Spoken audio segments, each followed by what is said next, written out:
Hello, this is David Baumblatt from Terrapin Leadership. Today's episode, we are going to be talking about how more and more Americans are leaving America. As you know, I left America in 2010. At that time, I don't recall it being anywhere near mainstream or America's going to collapse, civil war. I think it was the people that I remember at the time, also a lot of white guys. They were looking for adventure, number one. They were dissatisfied with America. That could be a general dissatisfaction. There could be some other reasons, whatever, adventure, like I think I said, maybe a job opportunity, maybe you get girls. There's a quick thing on Passport Bros here, but it's radically changed now. So this has been 16 years since I left. People now are leaving more, it's increasing, and they are leaving now because it's more clear-cut reason that America is in decline. You'll see. In fact, I don't think I have it here, but there's something else to it. A lot of these, I guess you could say the typical MAGA, I call them cucks. We're going to show, meaning it's weird. A lot of times the MAGA people like to make fun of the liberals as being libtards or whatever. These MAGA people are cucks, and we'll show it. Same thing with the war in Iran. You could still support Trump. Like I said, I still can't think of a better president than Trump. I'm not a fan of J.D. Vance, and I'm not a fan of Marco Rubio. I'm not really a fan of many politicians. So you could still disagree with Donald Trump's policy. What's going on in Iran? It is going to be a catastrophe. I'm looking forward to it, though. So you know my view. I am fully in favor of a ground invasion, one, and I'm fully in favor of a military draft, number two, because until you wake people up to a sense of security or economics, people don't change. But Americans, we grew up and we constantly believe we're the good guys. Remember World War II, the good guys, the evil Nazis. I mean, it's the same thing. We're always the good guys. The world's changing. But if you really think we're the good guys of doing what we're doing in Iran, and I look to Israel, Israel's got to do what they got to do. And if Israel wants to go to war with Iran, that's their whole thing. I really don't have a problem with Israel or the Jews. But you American cucks want to spend your taxpayer money and the soldiers coming home in body bags. Have fun. I really do look forward to the military draft coming. But anyway, we're going to look at some of the news. But what I forgot to mention is a lot of these, like Dan Bongino, who's an absolute traitor, they like to say now that I would be considered the doomer grifter.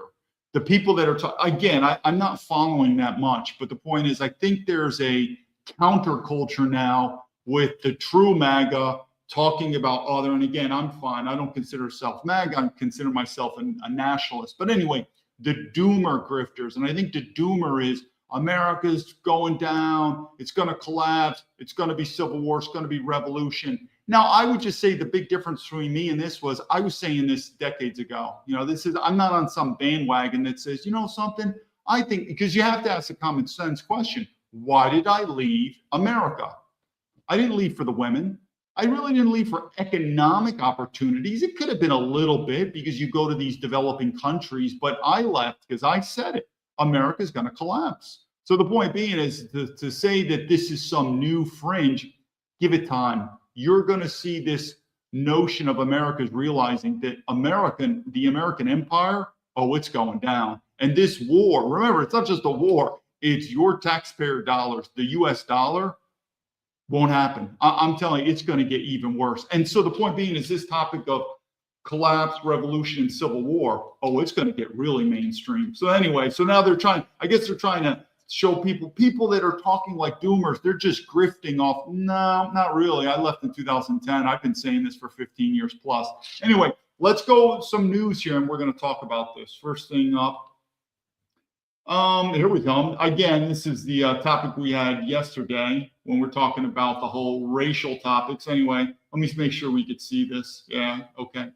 So anyway, this is, I guess, British expats going to Austria. Austria's a beautiful city. I mean, I think they talked about, Vienna. Vienna's been rated as one of the most top cities in the world. It's been rated as the number one city by so many. I won't go into it. It's the Mercer report. It ranks cities around the world, cleanliness, family-friendly, education, cost of living, everything. Vienna's been ranked as number one in the world for like decades. So anyway, I guess this British expat, the black person, what did I say? She's not British. You know, this goes into what we're talking about yesterday. She might have a British passport. She's not British. Why doesn't she want to go to Africa? Why doesn't she want to hang out with black people? Because she's a white supremacist. It's not my fault, but she should have never gotten a passport, a British or a European passport to begin with. Let's move on here. This is where a lot of the cuck MAGA people don't like to talk about it because they're kind of what's the word I'm looking for? You know, with Donald Trump, they can't say anything negative, but Eric Trump, past 6 months, he's poured his heart and soul into this project. Yeah, how about putting your heart and soul into military veterans? Your father just is going to send many soldiers to their grave. And I get it. A lot of these, what we're going to do is there's going to be a video. I want to remind it, but there's a lot of MAGA people who've just drank the Kool-Aid. And I want to remember this story when we do the video. I'm telling you, the war in Iran is going to be absolute disaster. And it's going to be this. This is to men. Let me bring this out because men should understand what I'm saying. Men, do you know when you talk to women and they have these unrealistic dating standards or marriage, like they are an average woman and they want a Superman? And we as men know that these women are delusional. We know that. So I want you to get this because men get this. You know these women, but at the same time, you're not going to be able to convince most of these women until that saying called she hits the wall. The wall. What's the wall? You know, she's 35, 40 years old. The biological clock. She gets older. Meaning the laws of nature is the wall. And no matter how much we try to convince these women that they're delusional, they might not change, but the forces of nature are going to do it. I want you to remember that because I'm telling you, we're going to do, if I remember it correctly, there's a clip coming up later. And I'm going to say that for you men now, and particularly men that are MAGA. I'm telling you, you're delusional and you're going to see it too. But you should know that. What do you do when you see a delusional woman? Kind of what I did in America. I left. What do you do with a woman like that? You can't do anything. You got to leave her. You got to leave her and just say, best of luck to you. I don't know. Maybe there's a 1% chance she actually finds that guy, but no one's going to convince her except the wall. And the wall, the laws of nature. And that's going to happen in America because this American empire, it's going to collapse. Give it time. But anyway, let's, so again, this is Eric Trump. This is kind of the people who drank the Kool-Aid. Can't say anything negative about the Trump family. Can't say anything negative. Okay. Let me change this up here. For this one, all right, let's see a video here. But as I've said, I fully back the Trump ground invasion and I fully back a military draft. And I'm telling you, you're going to see these MAGA patriots, how fake they are. Anyway, let's take a look at this. This is obviously propaganda, but anyway, let's take a look.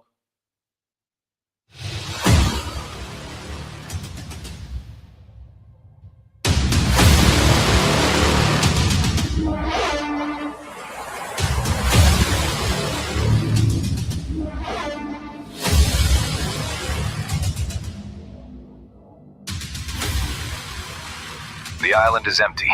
There is no sign of anyone.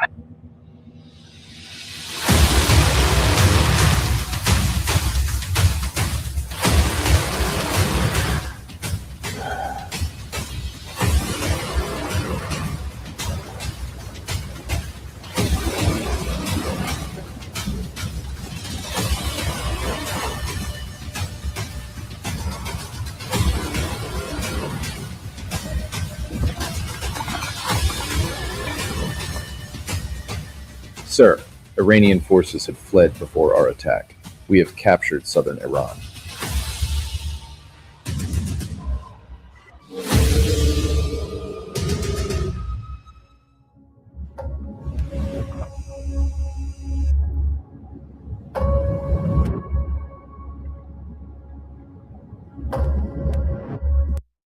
Interesting video. Well, yeah, let me stop it just a little bit. It's pretty cool.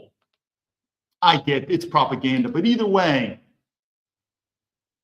when you think about Iraq and Afghanistan, how did they prevail? They had something called their people. They had something called their religion, their culture. We don't. Believe it or not, as a West Point graduate, I'm telling you, most of our military members, they're not serving for duty on our country because I don't even know what America is or what Americans are. I don't know what American culture is. You would think one would be support military veterans. We're falling apart. But and all the money we put into our soldiers and into our country, we're the richest country, we're falling apart. But guess what? There's a spirit in these other countries where they're willing to fight to the death. It's going to get bad. And like I said, if anyone doesn't believe me, let's see where this thing goes.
Welcome to the hell. Oh, you thought that was good. Wait till this video comes. Here we come. So anyway, we're talking about selling weapons to Taiwan. We do this all the time, selling weapons to Taiwan. This is going to be interesting karma coming back our way. Advanced supersonic. Tonight we examine one of the most consequential developments in global security in years, and one that has the potential to reshape military dynamics in the Middle East and beyond. In recent days, multiple international media outlets and defense sources have reported that Iran is nearing a major arms agreement with the People's Republic of China involving advanced supersonic anti-ship missiles. If finalized, this deal could significantly amplify. So I want to make a point known, and I said, I don't believe China is going to get into this war. But when I mention that, I'm talking about open kinetic. But I hope no one was confused. But behind closed doors, with intelligence providing, logistics, or selling weaponry, oh, absolutely, they're going to do that. I mean, you don't think China's pissed off that we're selling weapons to Taiwan? So I don't believe China is going to literally enter the fray. Russia's a little different, but Russia's bogged down with Ukraine. But I'm sure Russia's doing the same thing, giving them intelligence like it was reported. But will China sell this technology? They're called supersonic missiles. They're a high technology to take out aircraft carriers. Oh, they'll do that. Are they evil? Should they not do that? I don't know. Wouldn't you be pissed off when we sell stuff to Taiwan? I don't blame them. Again, we're delusional Americans. We think we're the good guys and everyone should be on our side. I mean, the Europeans are not even on our side. Even though I've always said we should defund NATO. I've always said it. We should defund NATO and get our money back. But we should do our best to be allies. But if I was a European country, I wouldn't fucking know about America. I'd be like, what war? We weren't even consulted with the war. We're the same country that you not only insulted and threatened to take over Greenland. Go fuck yourself if I was the Europeans. But anyway, let's keep going on this. But China, oh, absolutely is doing this. Tehran's naval strike capabilities at a moment of intense strategic competition with Washington. These are not ordinary weapons. The system at the center of the reported negotiations, the CM-302 missile, is a Chinese-built supersonic anti-ship cruise missile. It is designed to approach at extreme speed, travel low over the sea surface, and evade radar and defensive systems on large surface warships. Experts say its range of about 290 kilometers and flight characteristics would make it especially difficult for conventional ship defenses to intercept. Well, that'll be interesting. You know something here, we're just gonna, let me just bring this up before we see this. It's gonna be a failure, but here's something else too. And we're gonna show this clip. I know you're seeing it, and I'll do the, here's the point.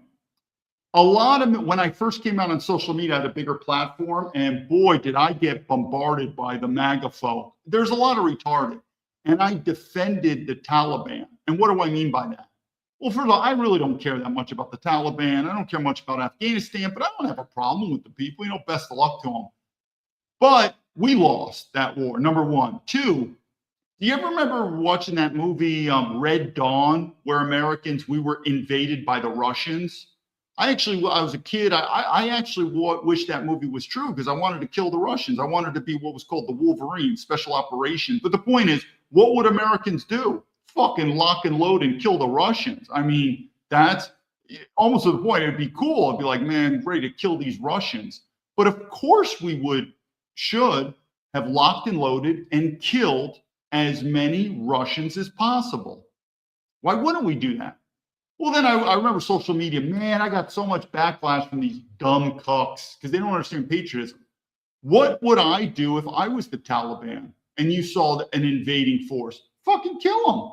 I'd be like, well, what are you doing? You're invading my country. You're going to fucking teach feminism in this country, multiculturalism, take our resources for the globalist corporations. I mean, what would you expect the Taliban to do? Just give up? Just say, okay, I'll be your bitch? What would you expect? I would expect them to fight. And they won. Good for them. And notice how much money and backing they had? Not much.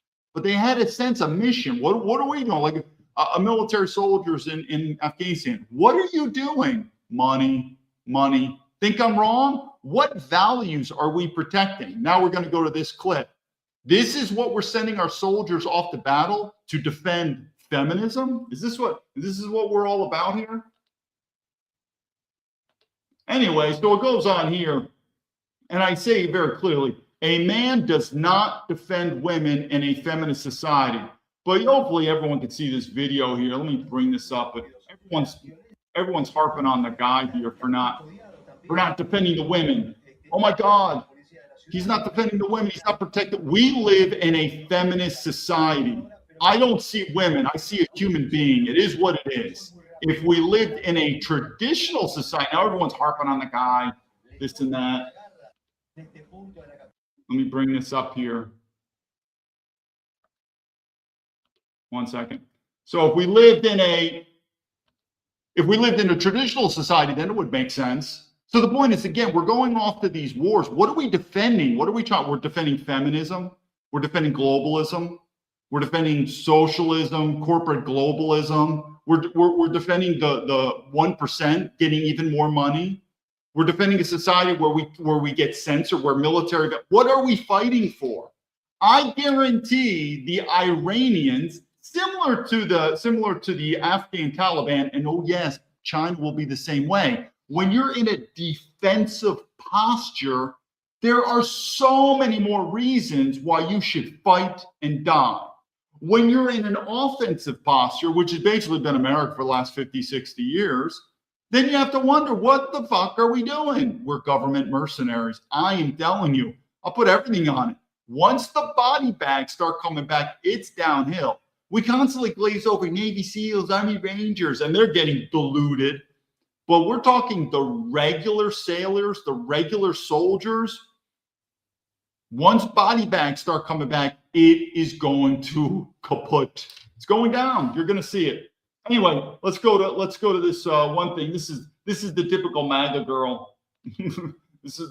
So MAGA girl is so she's an ultra MAGA Trump girl. She's cool. I wrote, it's falling apart. MAGA's falling apart. It is what it is. And I said, and she's like, it's not falling apart.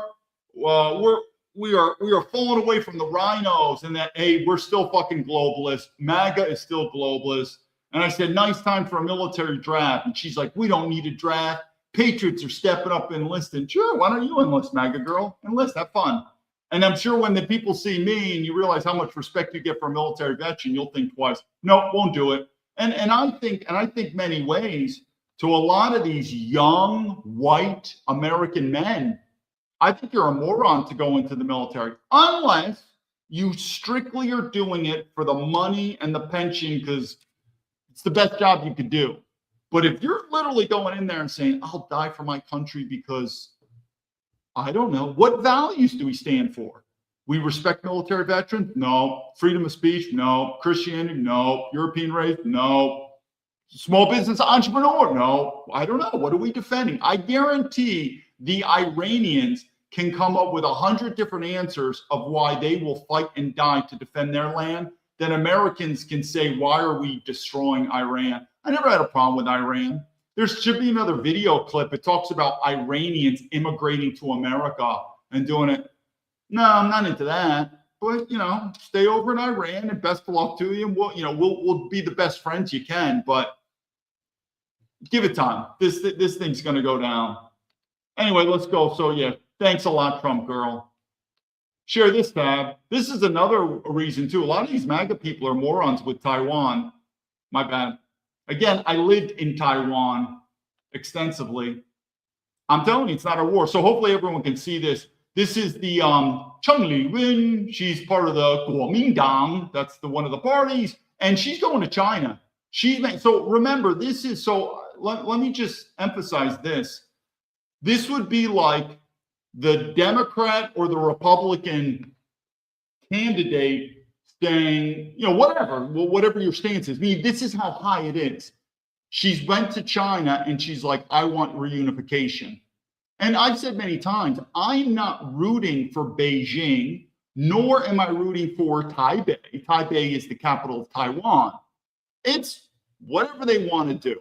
I mean, we in America are falling apart. I say this to Americans, spend less time worrying about the gookie chinky chinkies in Taiwan. I mean, what do you have, a fucking Asian fetish? Like all these cuck guys, you have an Asian fetish? What do you girls have an Asian fetish? You want to eat cookie?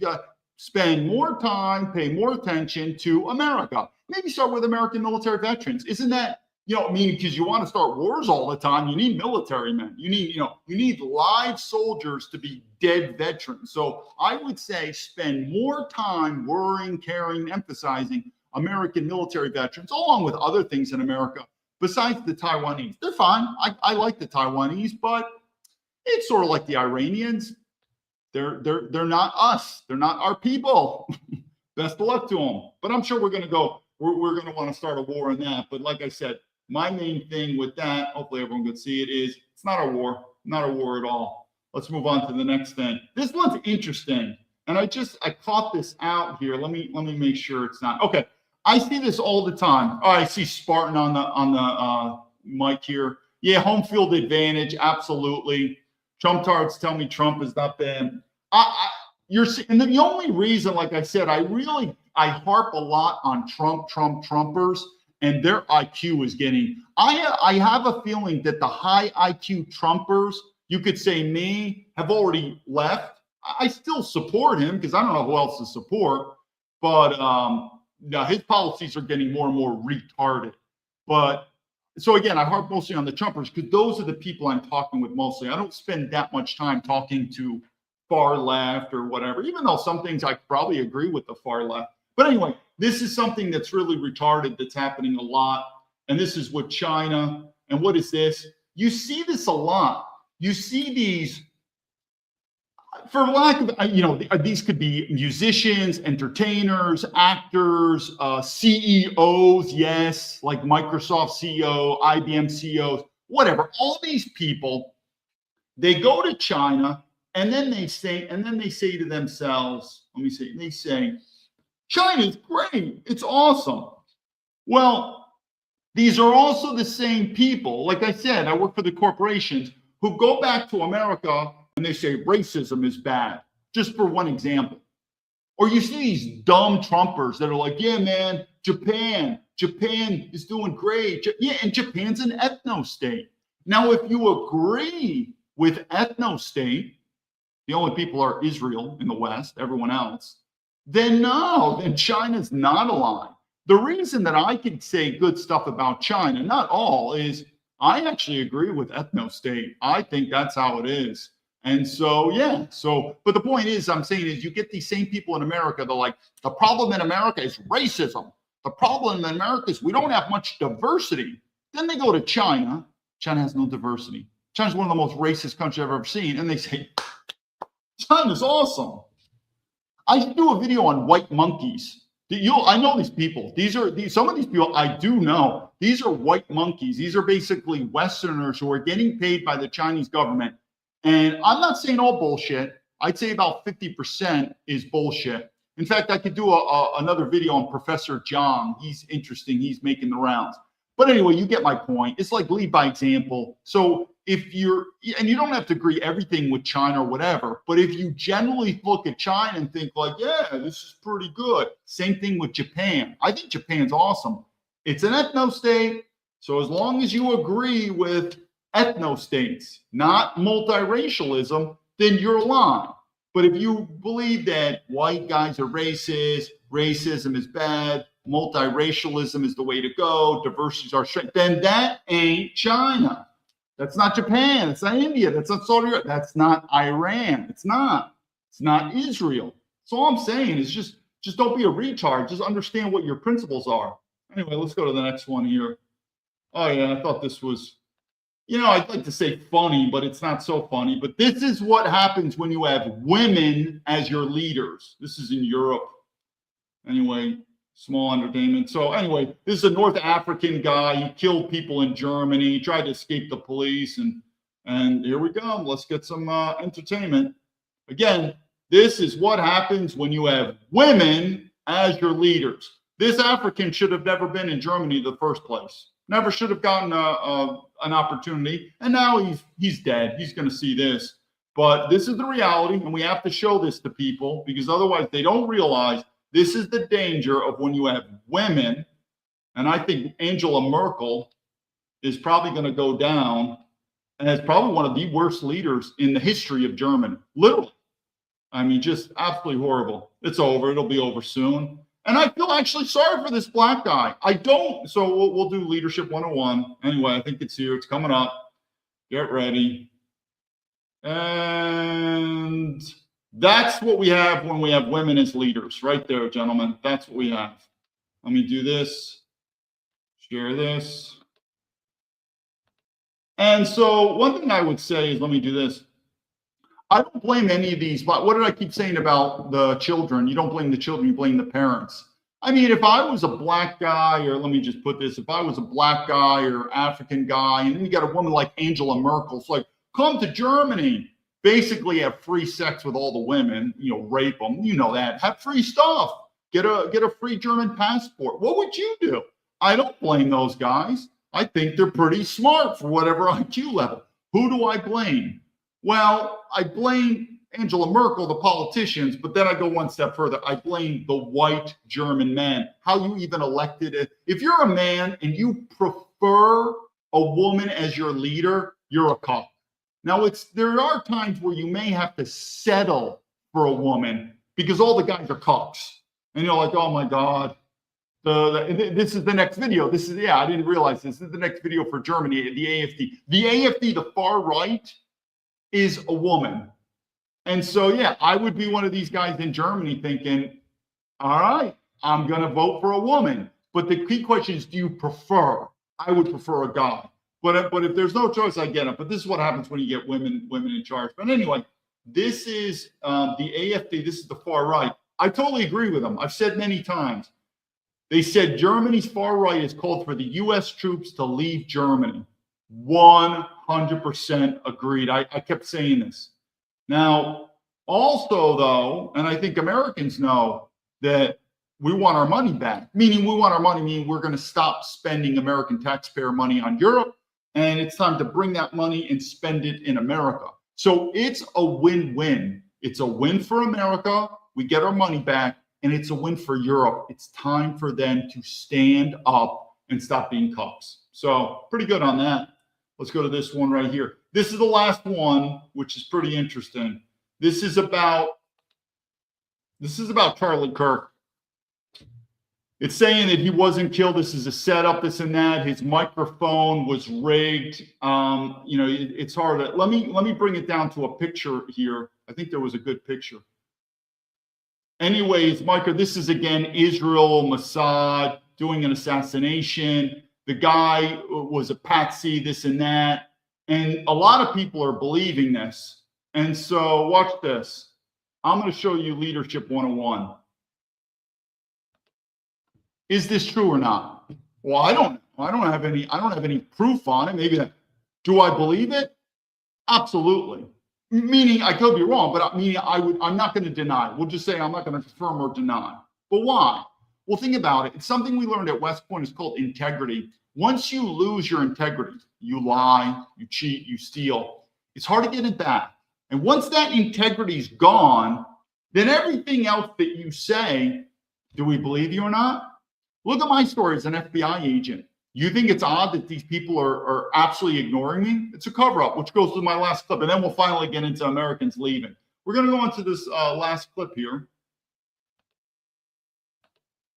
Let me come here. So I don't know if you guys know this guy, Christopher Wray. He's the deputy director. So Dan Bongino left. And you tell me, why did Dan Bongino left? For the money. Because this guy, Christopher, I guarantee if you met him, he would say, I am truly a schmuckatelli. I cannot believe I got the deputy director job. It's a once-in-a-lifetime job. So again, it goes into the point. Why would Dan Bongino leave? It's all about the money, meaning it's crook. So anyway, here we have the deputy director. He knows about me. And this guy absolutely spies on me, and he doesn't have the balls to talk to me. It's an absolute cover-up. So what I'm trying to say is whether you believe my story or not, well, I know it, and I've seen it. The FBI's corrupt. I mean, don't you think this guy should respond or something? It's like cucks. They're such cucks, these people. Like I said, 9 times out of 10, if you make a career in the government, you're not smart enough, you're not hardworking enough, you're not risk-taking enough to get a job in the civilian world. Dan Bongino is a great example. He preaches duty on our country. He's a patriot. We're going to fix the system. And he went in there and he's like, nah, fuck this. I'd rather make millions of dollars doing my podcast. And he left. This guy, Christopher, he ain't going to leave. I know his background. He hit the lot. Meaning, that's what I'm saying. Most men who can be deputy director, they hit the lotto. And they would never quit. Never quit. You know that. Wouldn't even quit. Dan Bongino does. Why? Because there's not many guys that make millions of dollars. So then we'll finally get to the topic today about Americans leaving. But back to that. To Charlie Kirk, conspiracy, assassination, cover-up, patsy. What do I think? As the level of corruption declines, as the level of trust declines, as the level of patriotism, we're talking government, declines, what do? You start believing probability more and more of these scenarios. Meaning when the FBI goes on there, that's not true, trust the FBI. No, not me. So what I would say with that is, well, I'm not going to confirm or deny any of those conspiracies with Charlie Kirk. The whole thing's weird too, and his wife. We won't go into it, but something is very weird. I see Spartan. So we're getting into Spartan Square far left. Let's go into this quick. We're going to do a couple things. First of all, let's go on this quick thing from Nick Fuentes. For all, if they regroup, that sort of. If a Democrat wins in 29, I'm moving to another country because whoever comes into power from the left is going to want blood because they're going to want vengeance for all. If they regroup, that's sort of presumptuous. Yeah. If they regroup and reorganize, they're going to kill us because, like in Chicago, I live right by where this is happening. They set up this detention facility. They're rounding people up, putting hype edits of it on Twitter. It's pissing liberals off. Liberals are going to the place, protesting. The cops are beating the shit out of them and laughing and taunting them. More protesters come. Now they're ramming cars into ICE cars. The cops are shooting them. Now they're bringing in DHS. It's like we've gone so far up this escalation ladder in like 3 months. And what I fear is that Trump. Yeah, you're going to see it. I ended it quick. He mentioned something like He wants this candidate. There were a couple things that Nick Fuentes, and congratulations to the kid, and I feel sorry for his censorship.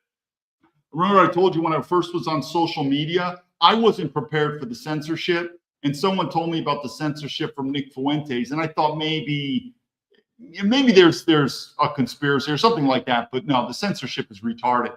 Number one, he mentioned a part like we got to get the far right or what I don't know his party. I guess he's a white nationalist, whatever. You get what I'm saying. They need to flood it into Washington, D.C. No, not at all. I'm telling you, the best thing you could do if you don't want to leave is flood a certain state.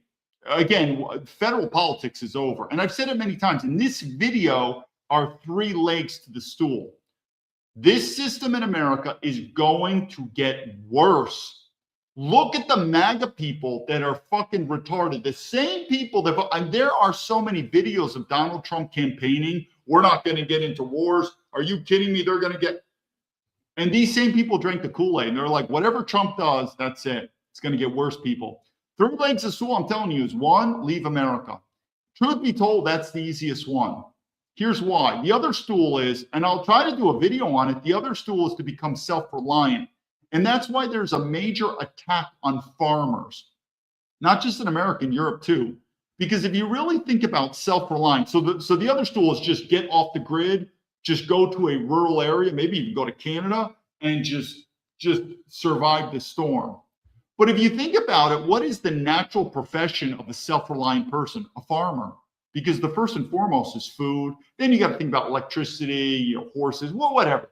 But the point is it's getting harder and harder for people to like, there's a lot of these YouTube videos like off the grid.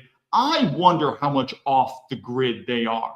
I mean, I guess if you do a little bit, but what I'm saying is you got to do as best as you can where you're not dependent on the system. That's an option. I just think for most Americans, that's pretty difficult. The second one is you go heavy into politics, militia, state politics, regroup in a state. I'm telling you, that's going to be dangerous. That's going to be guns and ammo. They're going to shut you down. Again, the FBI doesn't screw with me so much because I'm overseas in Hong Kong. It's difficult. You're in America, you try doing that, you have no clue how much they're going to slam you. So sometimes Americans will just leave. The one thing I want to say is it's not easy leaving America. A lot of Americans are like, I will never leave. Well, you can't leave, okay? So relax. You can't do something unless you have an option. Right now, a lot of people don't have an option. But think about it. Think even in America how difficult it is to leave a blue state to a red state. That's even difficult. It's like, sweetheart, I hate California. I want to move to, I don't know, Texas. Okay, job, money. I mean, so even that, meaning think how many people in America are living in a blue state, or even me when I grew up, but this was a different time. We did white flight. So I grew up in New York City in Westchester, which is not so much city life, but we were having some issues with blacks back then, literally back then. And one of the reasons that we were moving was just white flight, and we moved to the country. But the point being is, how many Americans do you know are living in America, in a state, maybe a city, and they don't like it? They don't like the politics there. They don't like the culture there. They don't like the situation. And they really want to move to either another state or at least another city, or maybe like a smaller farm, like even America, and they can't do it. So I'm just saying it's easier said than done, let alone leaving America. I mean, people don't understand. You're leaving your country. What's your visa? What's your language skills? How are you going to it's very, very difficult. So people just like say, I would never leave America. Relax. You don't have an option. But even think about Americans now. And those Americans that can leave, it's obvious. There is a major the movement from blue states to red states. It's happening. So why don't they just leave America? Well, one, it's more difficult. And it's also more difficult mentally where you're a little worried about going overseas. Anyway, let's go to the next. I see Golden Tulip here. Start the Ellison Estate, Czar. Yeah, I've said many times, one thing I would do is this, and I mentioned this with South Africa, is try to look at entrepreneurship and religion, meaning tax exempt. I mean, what's one of the reasons a lot of people leave blue states to red states? Taxes. Why are you paying into a system that doesn't support you? Which is another reason. Why are you joining the military and you're dying for the system? So any type of apparatus where you could get away with taxes illegally. We're talking legally. Obviously, leaving the country is one thing, but that's difficult. So what would be a great opportunity in America where you're looking at entrepreneurship and maybe looking at something where it's a religious organization? There's a lot of leeway of doing some type of nonprofit religious where, again, you're getting you're protecting your money. Even Donald Trump mentioned this too about taxes. Like, he goes, I do everything I can to pay the least amount of taxes, but it's going to get worse and worse. But that's probably one of the biggest reasons people leave blue states or red state. Why are you paying into a system that not only doesn't support you, then in some ways attacks you? All right, let's go. So what I want to do for this is, we'll do another quick video here. Leaving the United States at numbers that we have. People are fleeing the United States in record number. Americans specifically are leaving the United States at numbers that we have not seen since 1935, since the Great Depression. In 2025, more people left the United States than moved into the United States. This is the first time that's happened since 1935. It is called net negative migration. The last time that happened, people were leaving the United States to go to the Soviet Union because they could not find work. This was 1935, the Great Depression. And yes, part of this is because of the administration's efforts about immigration, specifically in migration dropped from 6 million people in 2023 to under 3 million people in 2025. I'm talking about American citizens, Americans born in the United States, raised here, tax-paying citizens, voters leaving the country. One quote from someone who runs a company assisting people to leave said, previously, Americans leaving were super adventurous and well-credentialed. Now they're ordinary people like me. That's a good point. And I told you that. I've seen, because when you're an expat, you see now, of course, I'm in my sphere in Asia, so it's different in Europe or South America, you get it.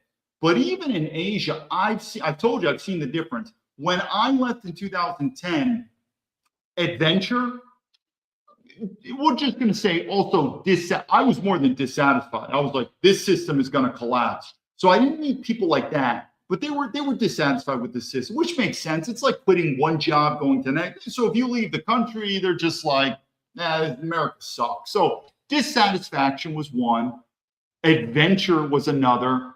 And then I guess you could say adventure. Some of them, there could have been a girl thing. There could have been a business opportunity too.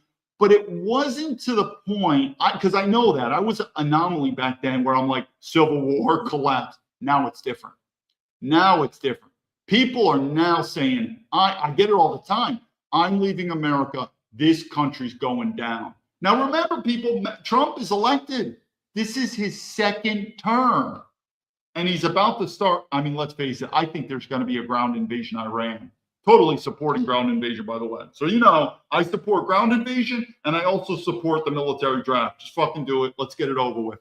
Meaning, you get it over with. It's the only way to convince a lot of these dumb MAGA people. And like I said, I'm not criticizing the liberals because I don't really hang out with the liberals much. But anyway, now you're seeing Americans. They are leaving. I have friends now that reached back out to me and they're like, remember when you said you're leaving America? Dude, I thought you were just overboard.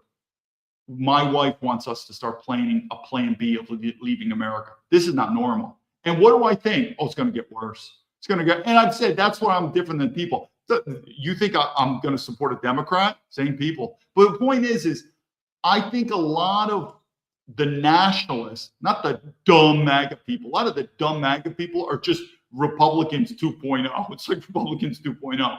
But I think a lot of the true nationalists, like me, they looked at Trump. But even if you go back to the videos, I said Trump ain't going to fix it. But he is going in the right direction, the transformation of this country, that I think a lot of them are going to realize there's no fixing this. It's not going to get better. I mean, is this even the way Trump, I don't know if Trump is getting older, their mental issues, but even the way he's talking, and I like the alpha man, fuck you, we all like that. But how he's talking to Europe and countries, and we're going to bomb. Remember, this is a guy who dodged the draft. Meaning, I would love for Donald Trump to say the same shit and Barron Trump gets drafted. I want Barron Trump, meaning there's a difference between a shit talker and doer. This guy dodged the draft 5 times. None of his kids served in the military. But if Barron Trump was in the 82nd Airborne going there. And Donald Trump said the whole thing, it would change. It would change the perspective. So Donald Trump says the same thing, but his own son is going to be deployed on the front lines. It would make a difference, but he's not. And he's not going to fucking do it. So the point is, Trump is getting sort of more and more borderline retarded. But like I said, let's keep going with this. The Wall Street Journal analyzed 15 countries, and they found that at least 180,000 Americans moved in 2025 alone. That number is incomplete, by the way, because the United States government stopped tracking people who leave, citizens who leave the country around the Eisenhower administration. So I know that. So a lot of American citizens, when they leave America, similar to me, I'm different. The government pretty much knows where I am, but a lot of American citizens, because it's optional, when they go overseas, they do not report themselves to the embassy or consulate, the U.S. Why? Because one of the reasons they are leaving is this big brother notion. And it makes sense. They're like, dude, I left America to get away from big brother. You think now I'm going to live in this country and now I'm going to go to the U.S. embassy and say, I want to register. Here's my passport. Fuck no. So most U.S. citizens abroad, they don't register at the U.S. consulate, U.S. embassy, because one of the reasons they left is they're tired of America being the big brother, spying on them. I'm not saying these other countries. I mean, I've been spied on by China without a doubt. I know that. But it's different. It's different when you get spied on by an adversary or, a foreign country. I don't get spied on by my own country that I got to pay taxes to. I served in the American military. I didn't serve in the Chinese military, meaning I expect loyalty from America. I don't necessarily expect loyalty from China. So these Americans, they're tired of America spying on them. So they don't register at these consulates or embassies. And so the government's it's going to be much more difficult for the government to come up with this census. So think about that. We track everything. We haven't been tracking that since, 60 years ago. In Portugal, the number is up 500%. It's up 36% in 2024 alone.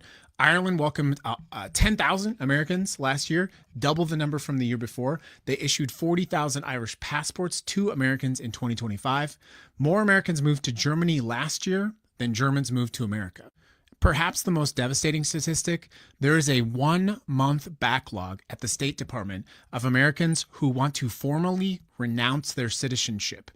Renunciation requests jumped 48% in. Hey, Tiffany 6967. I don't know. Are you spam or not? Tell me what you're putting in there, and if it's add value, you're in there. If it's spam, I'm probably gonna have to mute you. So here's your chance. 2024 alone, and they are still climbing. People are not just leaving, they are ending the relationship with America. Here's a quote. The wages are higher in the US, but the quality of life is higher in Europe. And the White House is actually celebrating their fancy new gold card for people coming here. So their answer to. Yeah, that's another thing. Donald Trump, these people love legal immigration. As long as money is there, what did I keep saying? America is a globalist corporation. We don't care. So this whole thing about immigration, if it's monetary wise, we'll take in anyone. We'll take in anyone. As long as the government's making money off this, is that the country we want to live in? It's called the globalist corporation. That's what we are. People fleeing the country is to celebrate millionaires coming to the country. People are not just leaving the United States. All right, let me go to one more here. Negative migration for the first time going all the way back almost 100 years. The Trump administration is saying that falling immigration and rising deportations are a victory. In other words, when presented with the state of the Trump administration goes, well, of course, that's great. We're deporting a lot of people and we're limiting immigration. But the problem is, if you look beneath the hood a little bit, the number of Americans that are choosing to just leave the country, not for immigration related reasons, is going sky high.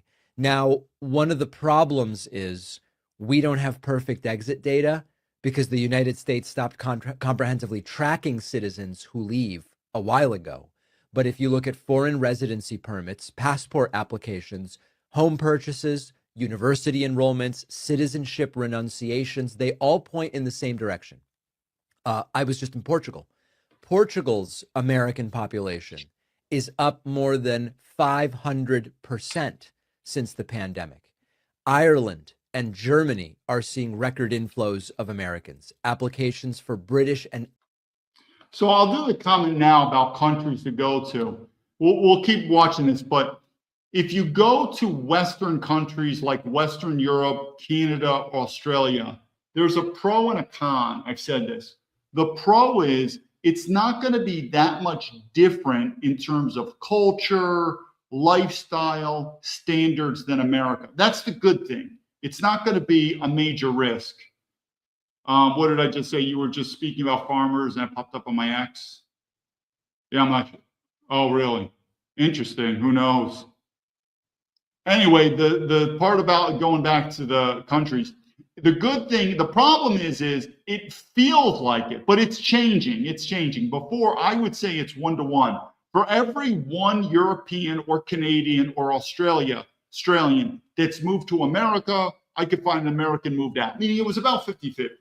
You know, the British guys like, I hate the UK. I live in America and it's awesome. It feels like you could almost find an American saying the same thing. It's about 50-50. It's changing though now because there's a rise of Europe, particularly Europe. It's happening with NATO. You're seeing that and it's tilting. Now, if you choose non-Western countries, the pro and the con is it's going to be different. You got to be prepared from language to culture to modernity. The good is it's more of a bet that it's going to be different.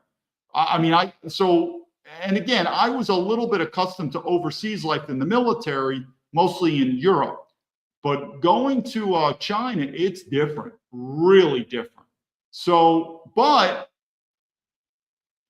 again, the more different you go to, the more of a gamble it's going to be good or bad. But if you go to say, listen, I'm going to France.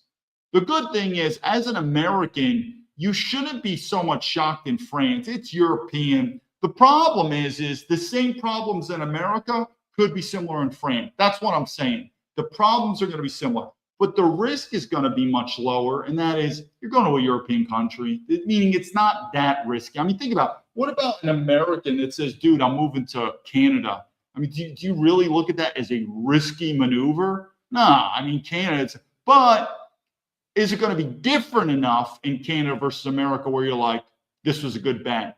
And so I would still say a lot of the Western countries, it's about a 1-to-1, but I do think Europe is getting better because you're seeing a lot of the issues where Europe is starting to realize we have to break away from America and we have to become more independent. And I do think that the swivels move. But there's other areas in the world that we'll go into that are definitely much different, where people are going to and they're enjoying their lives. Let's just go back to him.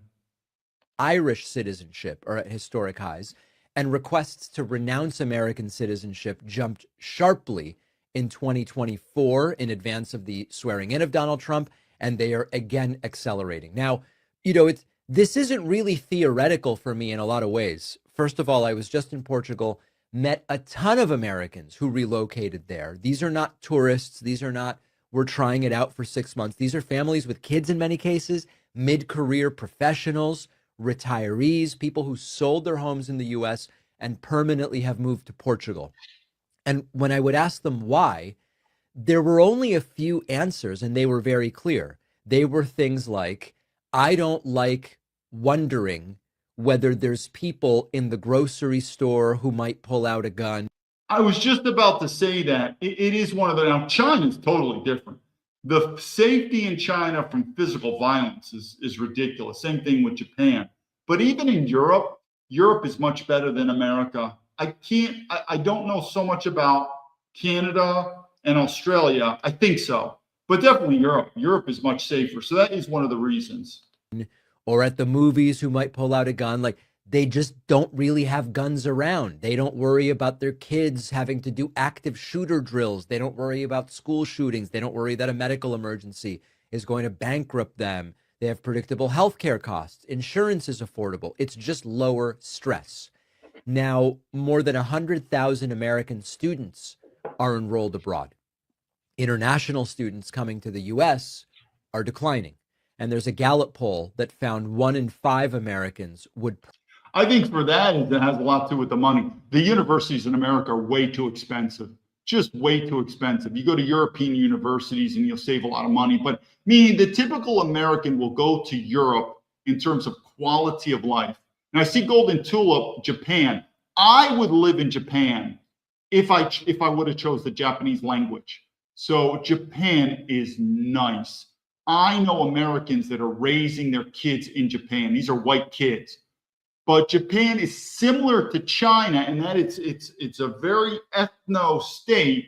You got to learn, which I don't have a problem with, but I learned Chinese. I'm going to learn. So if you don't speak any Japanese, but you're going to live in Tokyo, you'll be able to get by. And of course, if you're going to raise kids there, the kids will learn Japanese in school and you'll teach them English at home. But if you're going to make Japan your home, you're going to need to know Japanese, or like I said, I guess live in Tokyo, but learn some of it, stuff like that. But I can vouch, Japan is a really nice country. And I've said many times, I consider Japan the creme de la creme of Asia. One of the reasons that I like Taiwan better than mainland China, Hong Kong's different, but then again, Hong Kong is a British colony, meaning why is Hong Kong and Singapore so good? British colony, ding, ding, ding, white people. But the reason I believe that Taiwan is better than mainland China, it used to be a Japanese colony. There is a lot of Japanese culture in Taiwan, and you could feel it. You can see it's nice. So by all means, and there's pros and cons. The problem with Japan, it's very expensive. So some people just want to leave America and they go to a cheap South Asian country where it's the beach, it's the sun, it's cheap. I get it. But the creme de la creme of Asia, generally speaking, besides the expat destinations of Singapore and Hong Kong, those are more like expat cities. But if I want to look at an actual country, it's Japan. Without a doubt, Japan. What would I take after Japan? I'd probably take Taiwan. Taiwan is nice. And then we can go different things. Kuala Lumpur is looking at the cheaper version of Singapore. Singapore right now, Singapore and Hong Kong have been rated as the most expensive city-states in the world. It's very expensive, like Tokyo as well. But at least in Japan, if you speak the Japanese language, it's kind of like me in China. I didn't have to live in Shanghai or Beijing. I lived all around because I'm fluent. I read and write and I'm fluent in Chinese. But in Japan, if you're not fluent in the Japanese language, you're probably going to be anchored to Tokyo, which is expensive in that. But if you can learn the language, then you could go out and get some cheap homes. Singapore and Hong Kong, no, it's a city. You're going to live in the city. It's expensive. You don't have to learn an Asian language, though. You'll get by. You will easily get by with English in Singapore and Hong Kong. Again, I'm focusing on Asia. We'll do a little bit later. But a great destination that's up and coming is Kuala Lumpur. Kuala Lumpur is about an hour flight north of Singapore. And the reason that Kuala Lumpur, so you know the history of Singapore used to be part of Malaysia. So the weather, the culture, the food, it's very similar, but Singapore is just bang. I mean, it's your westernized culture. English is an official language. It's creme de la creme in many ways. Kuala Lumpur is the cheaper version. So if you can't afford Singapore, which most people can't, Kuala Lumpur is pretty cool. You go there and you get a much cheaper version. Then you get other places like Thailand and Vietnam, and it depends. Or some people go there to retire. So they're looking at a very strict budget. That's where Thailand and Vietnam, even Cambodia now, because there's monetary reasons. But like I said, if I was looking for a country in Asia, an entire country that you said, David, where do I go? Especially if you're going to raise kids and you're willing to learn the language, Japan, 100% Japan. Anyway, let's keep going. I'm gonna go to another video. Seen since the Great Depression, but also for the first time in decades. Telling you now about a record number of Americans leaving the United States. Once known as the land of immigration, America is now witnessing a wave of immigration. It's a shift not just seen since the Great Depression, but also for the first time in decades. More Americans are moving out than moving in. A striking demographic shift is unfolding, one that's not been witnessed in 250 years, in fact. In 2025, the United States recorded net negative migration. Estimates by the Brookings Institution suggesting the country saw a net loss of around 150,000 people last year, and the outflow is only expected to grow in 2026. Meanwhile, in-migration into the U.S. dropped sharply to between 2.6 and 2.7 million in 2025, down from nearly 6 million in 2023. But the Trump administration is hailing this exodus. Trump is seeing the negative net migration as a fulfillment of his campaign promise. Maximize deportations and minimize newer visas. But then this record surge is not being driven by undocumented migrants alone. An increasing number of U.S. citizens are choosing to leave. They are relocating with their families, seeking countries that are seen as more affordable and safer for them. An estimated 4 to 9 million Americans have left the U.S. as of 2022. Nearly 1.6 million Americans were living in Mexico. More than 250,000 were in Canada, over 325,000. And you're probably looking at that. One of the reasons is, one, maybe a lot of the Mexican, it could be Mexican Americans, or it would be Americans who just want a cheap lifestyle.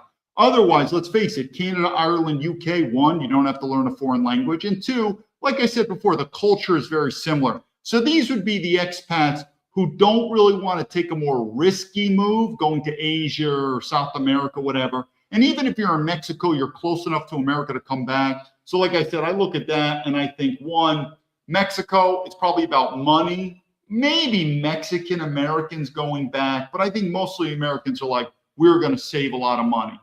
Then the ones who went Canada, Ireland, UK were like, we want to get out of here, but we want something as close to the American culture as it is, don't have to learn a foreign language, and they did that. But the people who go to Asia, and I'll do some more talks on Asia, they're definitely a different breed. I think there's more adventurism in there, more risk-taking, and it's different. It's different. In fact, one of the things we need to talk about, let me just talk about it now, is people don't realize, and that's what I'm saying, a lot of these Americans are like, I would never leave America. Well, you can't. One thing that most people don't realize, remember the issue with me and my passport? What's going to happen with your visa? Meaning, what type of visa do you have?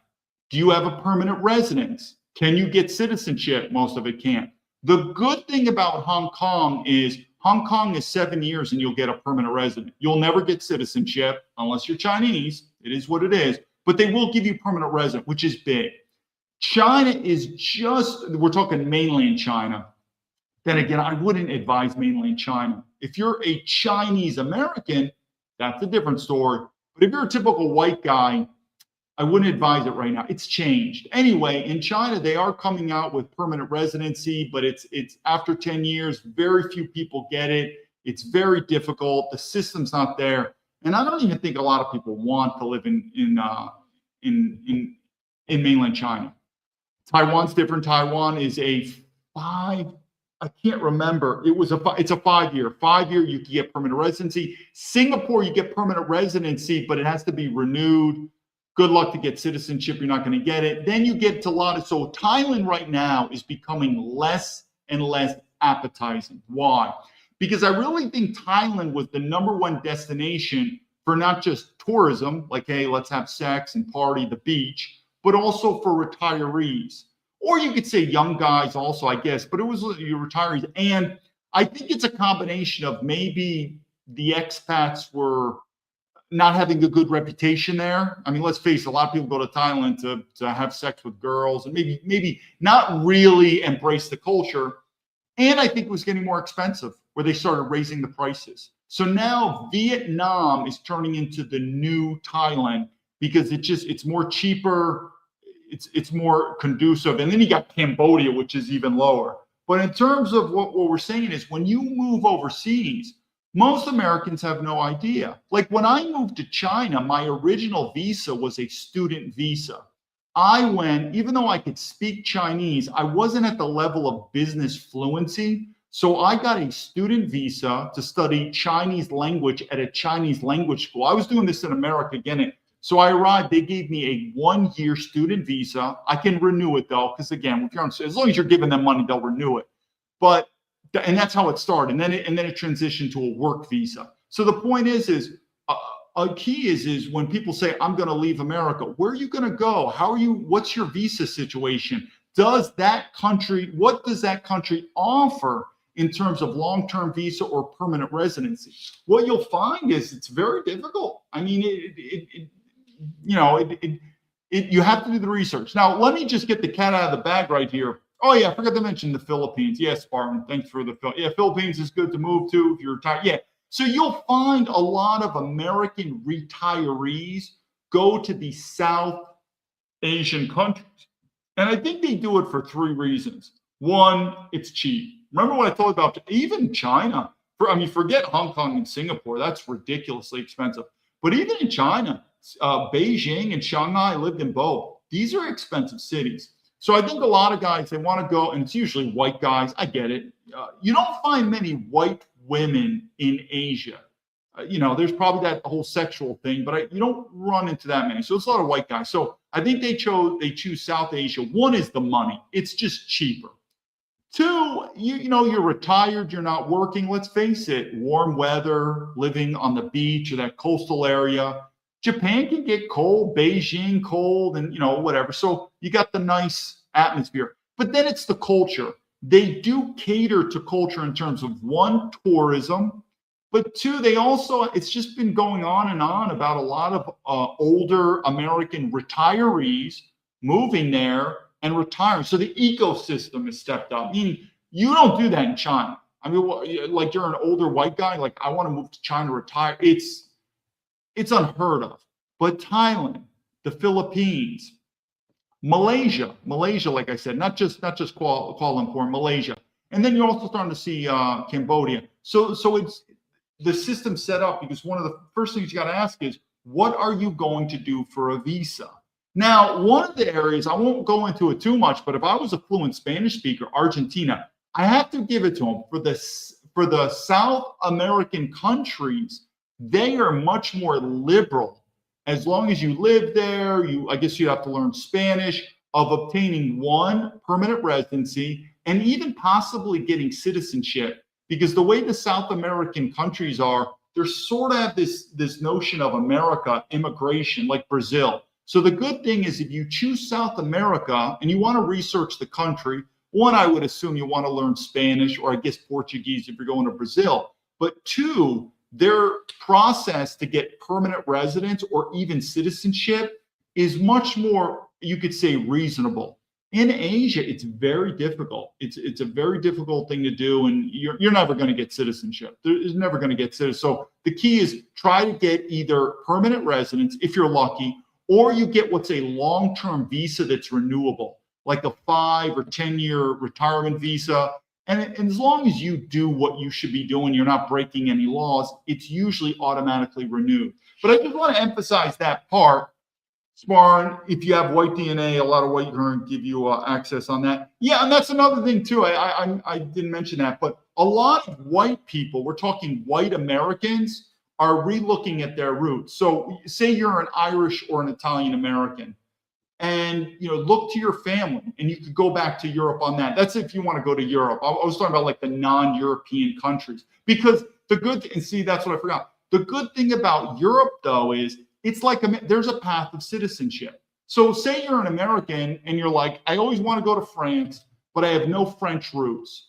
You can go to France. You're going to have to work out some type of work visa or figure it out, but there is a path of citizenship similar to America. You're going to have to learn the French language. And that's another reason I think why Americans like Canada or the Ireland or the UK, or maybe you don't have to learn the language. But it's similar to other European countries like Sweden and Germany and Italy. As long as you're there, time and residence, you learn the language, there is a path for. They're giving fucking Africans and Arabs. I mean, the amount of Africans and Arabs and Syrians and Afghanistan, you name it, Indians that are European citizens now, it's ridiculous. Because that's what they do. They'll go there on a work visa. They'll live there for 5 or more years. And I'm telling you, they're a European citizen. So that's the good part also about if you choose, say, Australia, New Zealand. I know an American friend, he chose New Zealand. He went to New Zealand and there was a special accelerated program because he did university in New Zealand. He did university in New Zealand. Within 5 years or 6, he's got a passport. He's got a New Zealand passport. So if you choose a Western country, there'll be a path of citizenship. So even if you can't get like your DNA, but if you choose a non-Western country, and I think the same thing is very similar to Eastern Europe. If you go to Eastern Europe, there is a path. It's just it's a path less taken. You're gonna have to learn language. But I'm just saying, a lot of these countries in the Middle East, in Asia, there's no path for citizenship. And you're lucky if you could get permanent resident. What you're probably looking for is a long-term visa where you could get a 10-year visa and it's automatically renewed as long as whatever, you're not getting into any trouble, you're spending money in the country, like you have a lease, a rental lease, stuff like that. But so if you say, hey man, I want to go to Ireland, well, there is a path to citizenship. You can become an Irish citizen. I don't know the length, every country is different, but in Western Europe, Canada, Australia, there is a path to citizenship, and that's a big deal. All right, let's go to another video here. Immigration. It's a shift not seen since the Great Depression. For the first time in decades, more Americans are moving out than moving in. A striking demographic shift is unfolding, one not witnessed in 250 years. In 2025, the United States recorded net negative migration, estimated by the Brookings Institute, saying that the country saw a net loss of around 150,000 people. We'll do another video. Yeah, Ireland is actually, where the hell is this? Ireland is actually a pretty cool place. 1 second. Yeah, I spent some time in Dublin. So when I was working for Amazon, so Dublin now has turned into a major tech hub. It's gotten to the point though, they're pissing off the local Irish people because right now in the European Union, I believe it's Dublin and Copenhagen, Denmark, as the most expensive countries in the European Union. So the UK and Switzerland are not in the European Union, so they don't count. I think Norway also might not be, but the regular European unions, Dublin and Copenhagen. So Dublin has turned into if you go there, it is a major tech hub. But that's what I'm saying. So the good thing is if you pick the UK, you pick Ireland, Australia, New Zealand, Canada, you don't have to worry about language issues. Some Americans think it's cool to learn a language. I think most of them just find it to be, they don't want to, I get it. They're like, I don't know these friggin' languages. Well, then those would be some good choices right there. Or Australia, New Zealand, also good choice. Let me, what I want to do is one thing about the passport bros. This woman here is talking about passport bros. I don't know what she's talking about. And this is a problem with men. White men are getting advice from women, racial minorities, immigrants, or cuck men. You know, the best thing you could do to young boys, give them a good father. So anyway, this woman's on the internet and I just heard what she's saying. I'm like, what is she talking about here?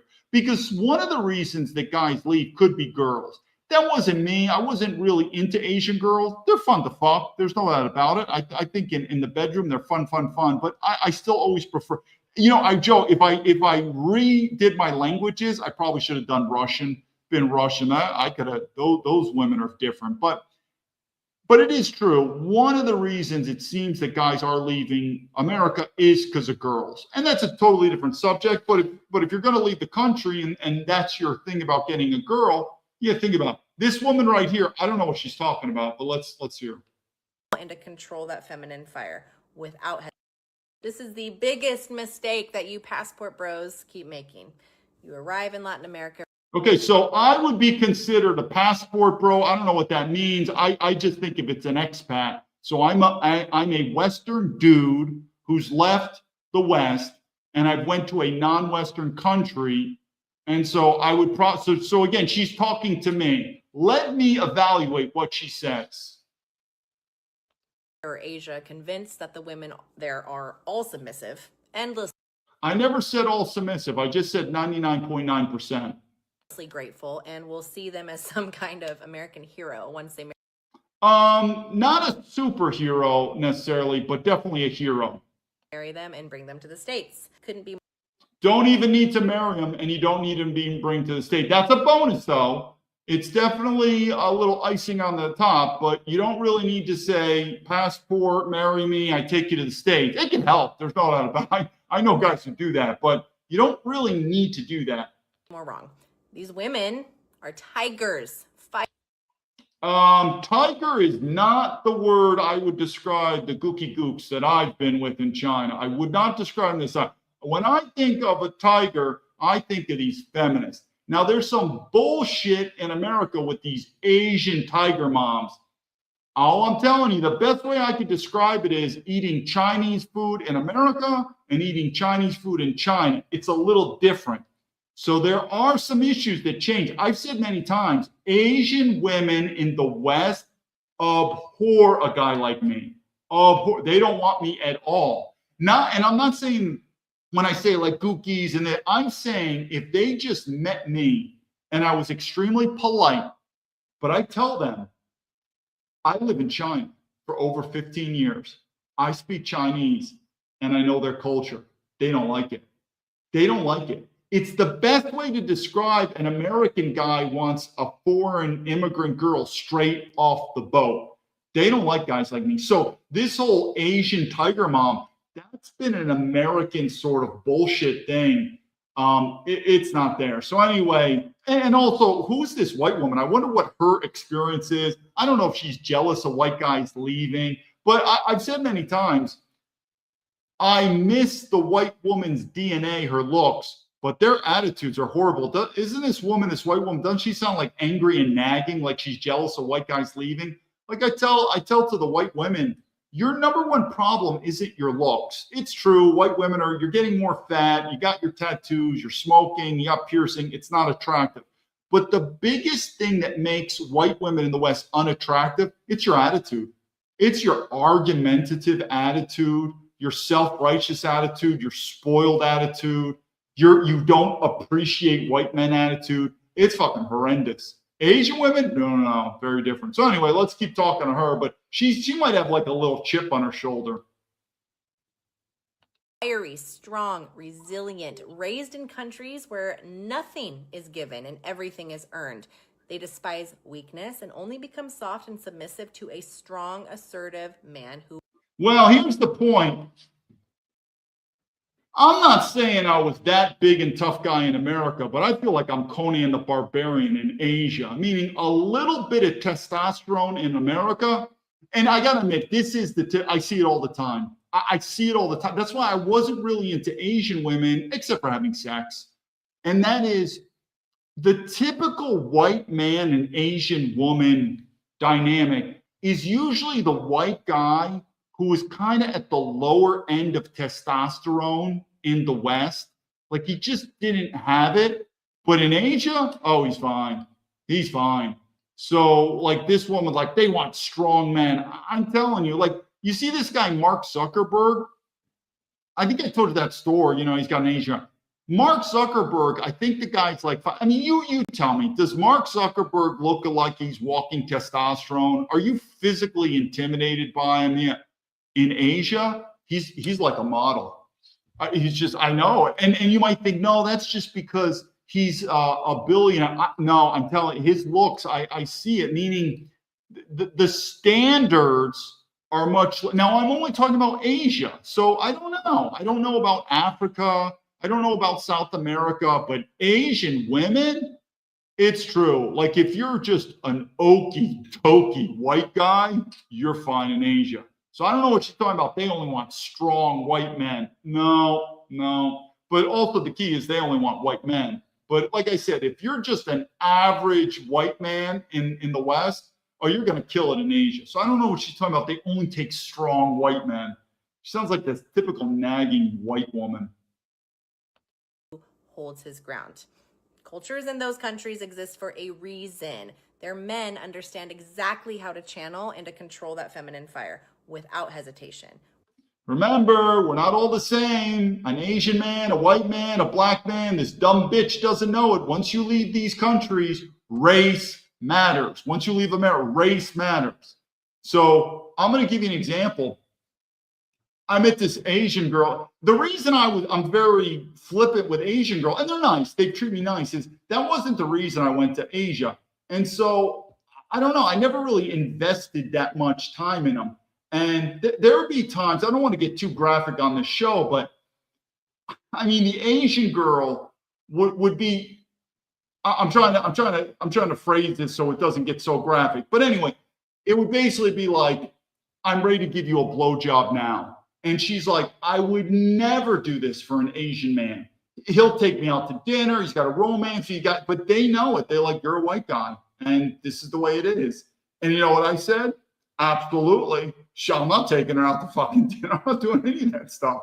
It is what it is. And I think, and that's why Asian women in the West hate guys like me, because I'm sort of telling you like it is, because the Asian women, or what, like black, all these, they want to say, we're equal, racism, we're equal. Well, no, we're not. Because listen, you fucking gook, you American gook, I studied your culture. And in your culture, hey, you think I'm being racist? Yeah, be a black guy. Yeah, look how Asians treat black people. Don't want to be black. So the point being is there's different saying. That's what this woman doesn't know. She's like, men and women. What race are you? It matters. It's part of the class system. So if you're a white guy, then yeah, you can get away with a lot of things that another racial guy cannot do. Have a problem with it? Take it up to Asian women. Ask them why are they doing this. Without folding. But if you show up acting like the rescuer, bending over backwards, handing her everything that she asks for, she'll love it, yeah, for a little while. But the moment that tiger realizes that she holds all of the power. Who is this fucking woman? This woman literally is giving advice to white guys in America. This is why America's going to shit. Who is this woman? You're finished. She starts measuring you against the men back home, the tough ones who don't fold, the ones who stand firm, the ones who know how to lead her without hesitation. Then the dynamic shifts. Respect, goodbye, and you're no longer the prize. You're the prey. But listen, you don't bring an exotic tiger to a new country and expect it to turn into a cute little obedient lapdog once it's here. Their nature doesn't change. It just grows bigger, sharper, and way less tolerant of anything soft. So before you even pack your bags. It's almost like this woman is jealous and she's trying to convince white guys. She's talking to white guys, by the way. She's like, don't leave. We're still the best girls. Like, just get the truth out. First of all, what she's saying is bullshit. And then what's your point? I guess we don't leave or not and come back. I don't know. I would say most of it's bullshit. Smart, you got a friend in the Philippines. I had a friend. Remember that friend I told you about? He just wants to find a woman who's going to take care of him. He chose the Philippines. But I would just say it's generally this simple. If you're a white guy, whatever status you are on the ladder in the West, if you go to Asia, you're going up. Now, what you do with that information specifically, I don't know. All I'm saying is you're going up. How far you're going to go up? You're going to go up significantly. That's all. And just take that what it is. But if you're a white guy and you're going to the Asia, your status goes up. It just is what it is. And when it goes up, you're going to get privilege. And that's the way it is. I don't know what this woman's talking about. Study the culture. Learn their relationship dynamics, not the fantasy. What does this woman know about culture, though? That's what I'm trying to. What expertise does she know about foreign culture? Version in your head and understand what real respect in leadership actually looks like. Now she's talking. I haven't seen this whole clip. Now she's talking about leadership in their world. Their values are rooted. Yeah, you know what their value is? White is right. Go to their value system. I didn't go to Asia and say, you have to worship white men. I mean, do you really think I would be that ignorant or just arrogant to do? I didn't do that. I came there and said, listen, I want to learn Chinese. I want to learn your culture. I said, I'll be the student. I was very, I'm not going to say the word submissive. I was very humble. I was very humble. And then the more I learned, more I'm like, these people love white people. Men, they love white people.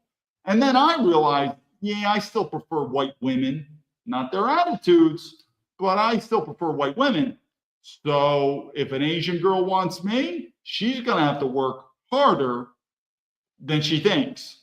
She doesn't like it, then get an Asian man. Because they're not going to get black men or whatever, then get an Asian man, and we'll go from there. Deep, and they don't rewrite themselves just because the scenery has changed. Strength attracts submission, but weakness invites.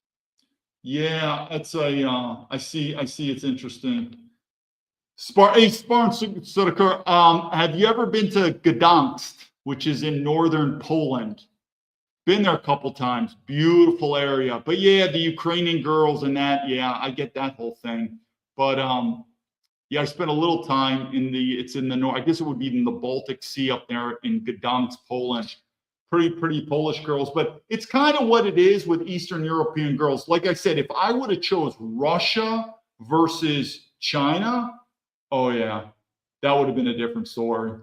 I would have been looking for some beautiful blonde hair, blue-eyed girl. And you might say, but you're going to have to marry her and give her. No, not necessarily. It helps. I mean, it helps anything. You know, if you pay money, everything helps.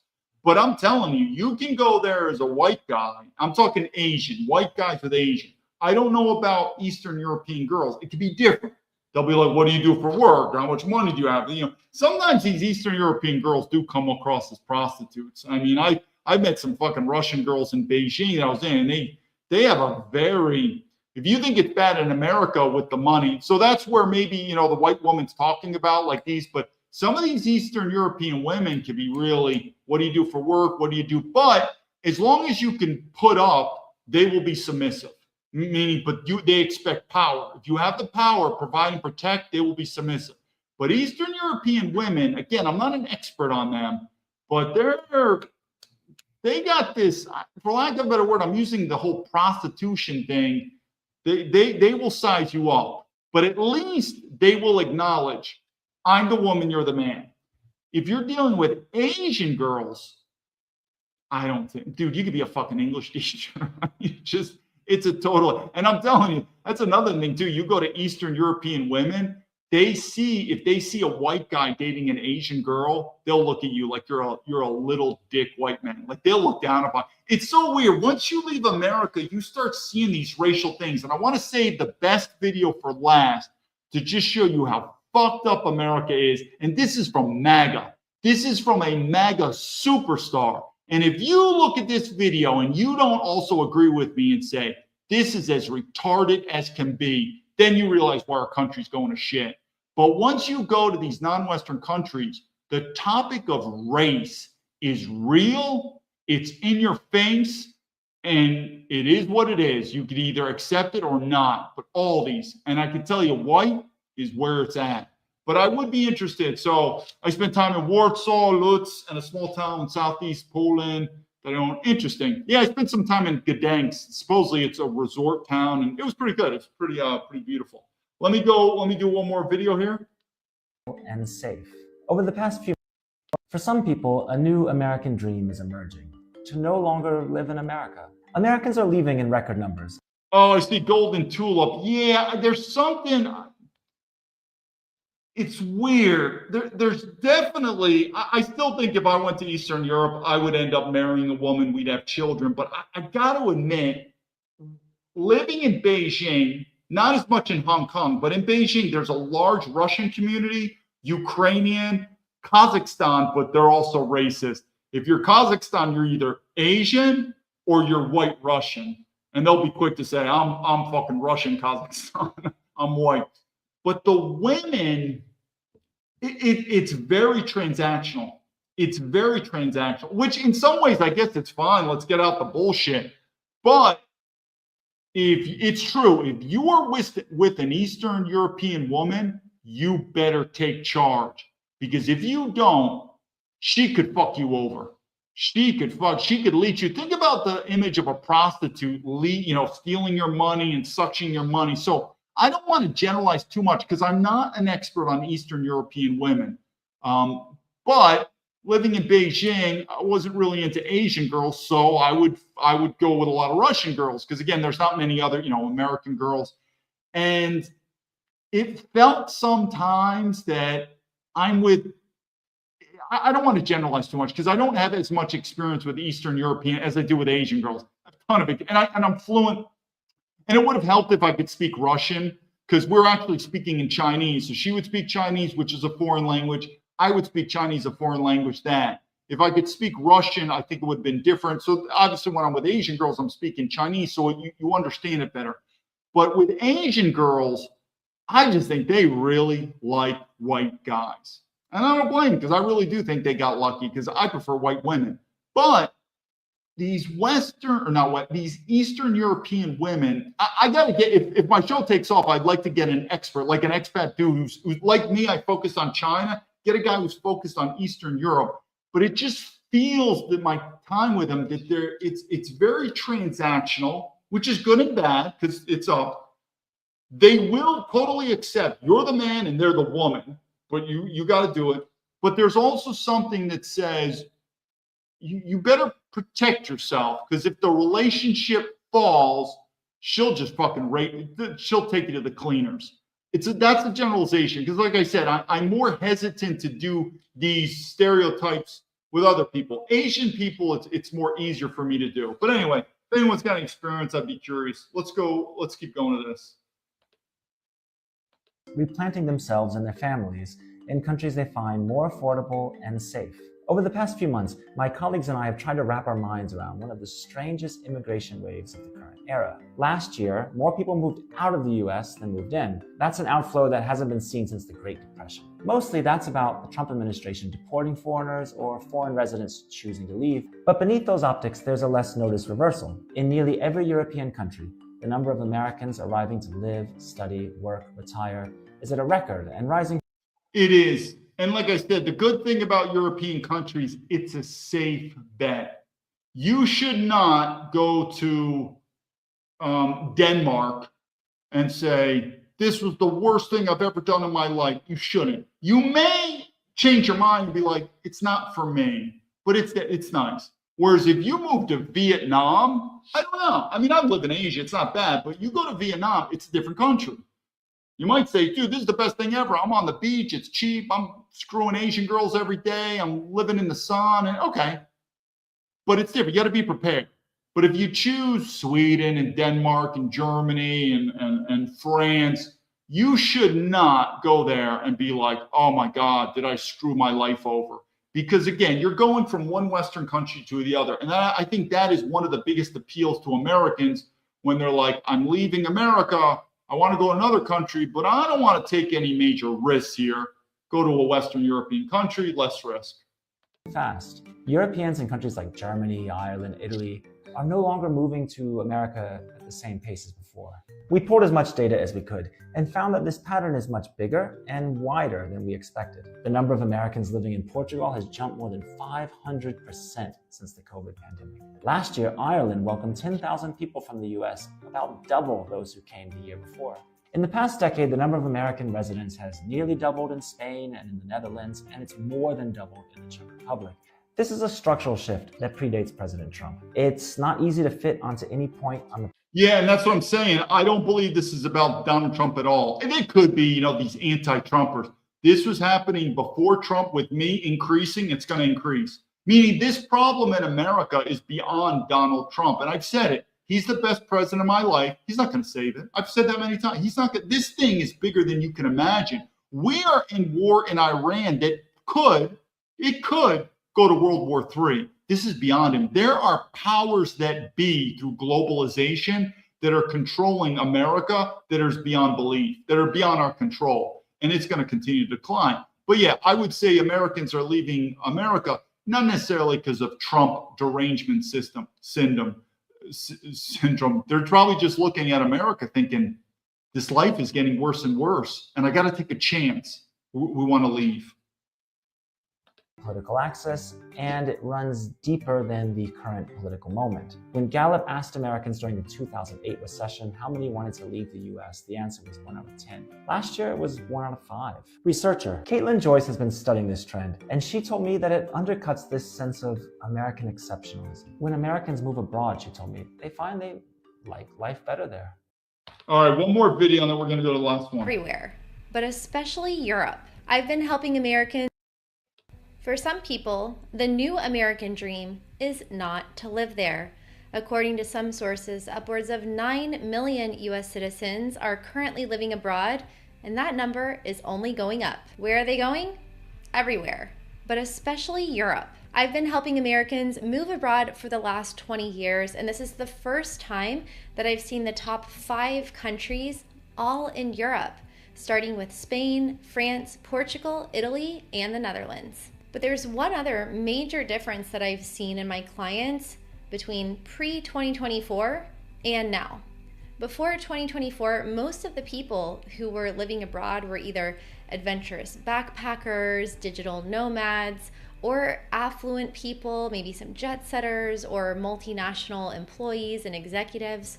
But since 2024, the type of people who want to move abroad is really everyone and anyone. Most people moving today describe themselves as ordinary people who just want a better life, or some who feel that it's their only option, but they aren't always welcome where they go. American tourists, expats, immigrants, and digital nomads have faced waves of protests in places like Spain, Portugal, Mexico, and Bali, especially in the last year due to the sheer number of US citizens abroad.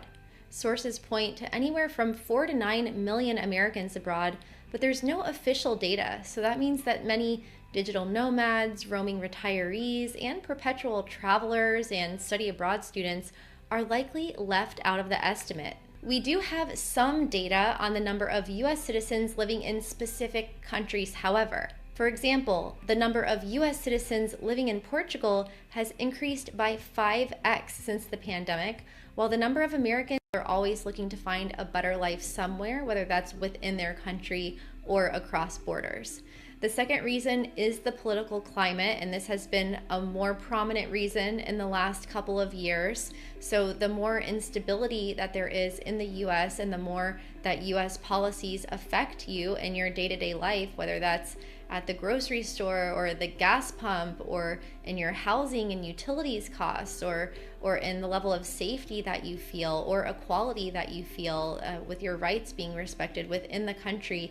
These are all issues that are driving people to leave the country, and it's not unlike the reasons that people leave any country. But the third reason is really the cost of living, and especially the cost of healthcare in the United States. So I don't really see any of these things getting better in the near term. So I think in the short term, we're going to continue to. I mean, does anyone think about what Donald Trump is doing to the economy with this war? You know, when we thought Donald Trump was going to be more fiscally responsible, but what did I predict? The same thing. I said he's going to print dollar bills the same way the other Republicans and Democrats. This war in Iran, once Trump is done with his 4 years, I cannot imagine how much money in terms of the increase in debt. It's going to come down. Again, he's fine because when you're rich and you own assets, him and his rich kids are not going to feel the pain of the economy. More and more middle class Americans will. It's going to get harder and harder for them. The American dream is going. See an increasing number of people leaving the US and also Canada for some reasons as well. And we'll see what happens long term. The number of Americans who would like to settle in another country has. Let me do this. I want to end this here. We got one video. It's short. It's an interesting clip. It's a short clip. And the reason why I'm ending this here is I want to tell the people this. Remember how I said before, if you're a guy and you're talking to a girl, you've seen these shows, what type of man does a woman want? And her requirements and her standards are through the roof. This is an average girl, and they all want above average men. And you're like, they're not going to find them. It's just not going to happen. They want, or there's that TikTok video. I want, 6'5", blue eyes, finance trust fund.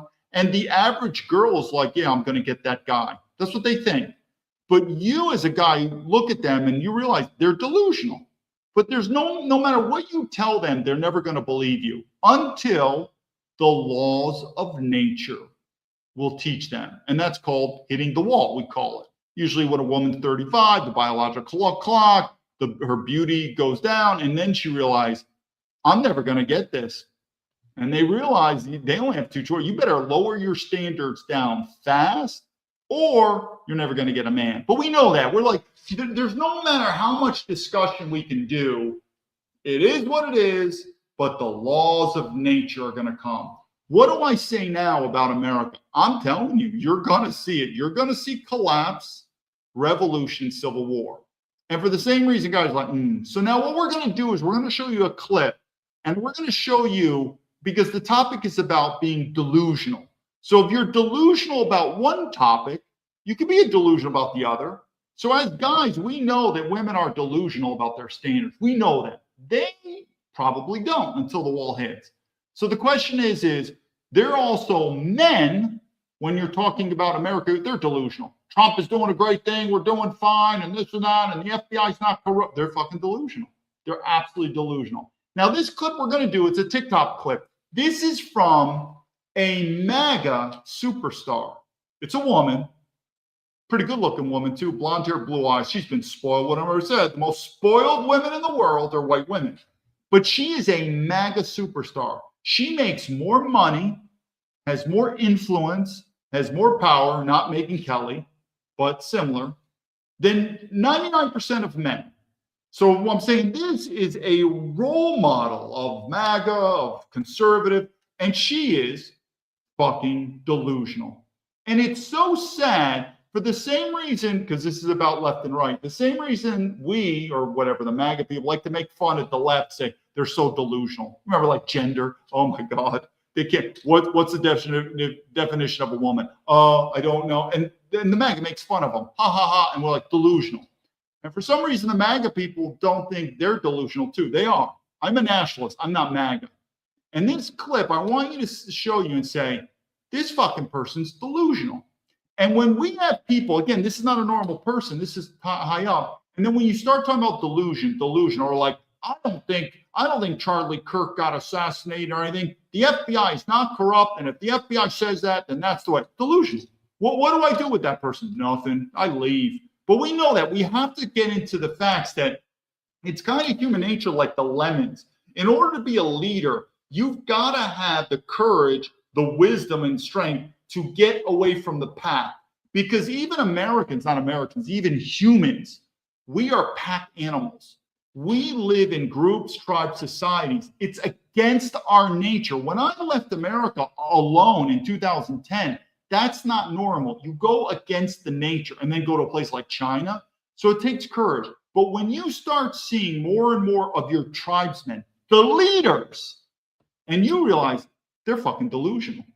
Said it many times. Even the FBI, the people getting fired, the FBI directors getting fired. Trump said the FBI is corrupt. Now that Trump's in charge, I guess it's not corrupt. We're seeing this more and more. I want to play you this clip, and I want you to show how delusional it is. And you know what's so sad?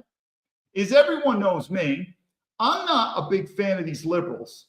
And the guy who's a liberal is a black guy. How many times have I said the word nigger? It's impolite, but I said it. So what am I saying? I guarantee the black guy and me are not politically aligned. But when you could still agree on stuff, no matter who it is in the world, there'll still be some. So when you and this other person are not politically aligned, we're so different. But we still agree on a point, you know it's strong. So we have this MAGA queen who's a fucking delusional, but she doesn't think she's delusional. Then you have this black liberal that we're not aligned, me and him. But what he says, he's right. And then, that means we're really right. When two opposites can agree on a point, you know how strong that point is. And that's the topic of this is delusion. And for the same reason that I left America in 2010, back then I said, I think America's going to collapse. And they looked at me, you're delusional. Well, we'll see. What's the trend going in the last 16 years? Is it getting better or worse? So you have to remember, and I'm focusing on the men here, we know what delusion is. You see an ugly fat girl. So what type of man you want? Well, he's got to make hundreds of thousands of dollars. He's got to be 6'5". He's got to be a model. And you're like, this fucking woman is delusional. But she'll never believe you until, what is the wall? It's collapse, civil war, revolution, nature. So we're going to watch this clip. Let me dig in the person's brain. 80% of humans are not smart. A lot of retarded people. So again, the reason why this clip is so important is this person is not the normal MAGA. This is a MAGA superstar. She has more money, more fame, more influence, more power than 99% of American men. This, and because we spoil these bitches. We spoil. White women are the most spoiled women in the world. I want you to look at this. And again, the topic is delusion. For the same reason that when I left the FBI in 2007, I wrote Senator Chuck Grassley, I would never go public. In fact, I don't want to come public now because I knew it. I said no one would believe me. No one would believe me back then, 2007. Even now, people are like, well, the FBI was corrupt, but now that Donald Trump is in charge and we have Kash Patel, it's not corrupt anymore. What do you do with people like that? You leave. You just leave America. Okay, let's play this clip. And again, the topic is delusional. Someone because of their skin. Okay, here we go. So first we got Trevor Noah. And I would consider Trevor Noah a nigger. And why? First of all, Trevor Noah is mixed race. He's very happy that his father is black. He left South Africa because he doesn't want to hang out with the niggers in South Africa, and he thinks South Africa is a shithole. He got a ticket to go to America, and he complains about white people. The reason I'm emphasizing this is we're not politically aligned. I think we could get with that. We're not politically aligned. But that doesn't mean we're not 100% disaligned. And in this point, guess what? Trevor Noah is 100% right. And he makes MAGA look like a stupid, retarded delusioner. I guess you call him a libtard too in MAGA. This is us. This is MAGA. This is Donald Trump's party right here. Ready? Let's go. I've never looked down on someone because of their skin color. To me, true diversity is diversity of thought, not diversity of color. I don't see color. I go after Hillary Clinton and she's white as they come. You don't see color. So what do you do at the traffic lights? I don't believe in that at all. So Trevor Noah is 100% correct. And what do I keep saying? Remember, this is not, so you know her name's Tommy Lauren. She's probably one of the most privileged white whores around. I mean, she'll still complain about white men have spoiled her. So just like MAGA likes to make fun of the left, they can't gender, right? We make fun, which I agree. Gender is real. We have now Trevor Noah, and he's looking at the same thing. He's like, are you retarded? Like literally, you have to look at this one because now remember, if she was just a normal MAGA person, I get it. She's not. This woman, Tommy Lauren, again, she has more money, more power, influence than 99% of American men. She's opposed to Fox News, you name it. That's Trump party. And they make fun of liberals because liberals say there's no such thing as gender, which I agree, that's retarded. But our party, we're the MAGA, man. We're not retarded, they're retarded. And guess what? You've got a guy like Trevor Noah, which I'm telling you right now, we're not aligned, Trevor Noah. Not aligned at all. He probably should be sent back to South Africa and learn to respect black people. We'll do another video on mix. He's a mixed race kid. They're the worst. Same thing with Asian. These are the worst. So I think we can all agree, I'm not politically aligned in many ways with Trevor Noah. And Trevor right there is making the MAGA leadership look like a retard. And guess what I think? He's 100% right. He is 100. What do you mean you don't see color? What type of bullshit is that? Like if you're in China and you said that, the Chinese would look at you like, what the fuck are you talking about? You don't see that guy's a black guy and that's a white guy and that's an Asian guy?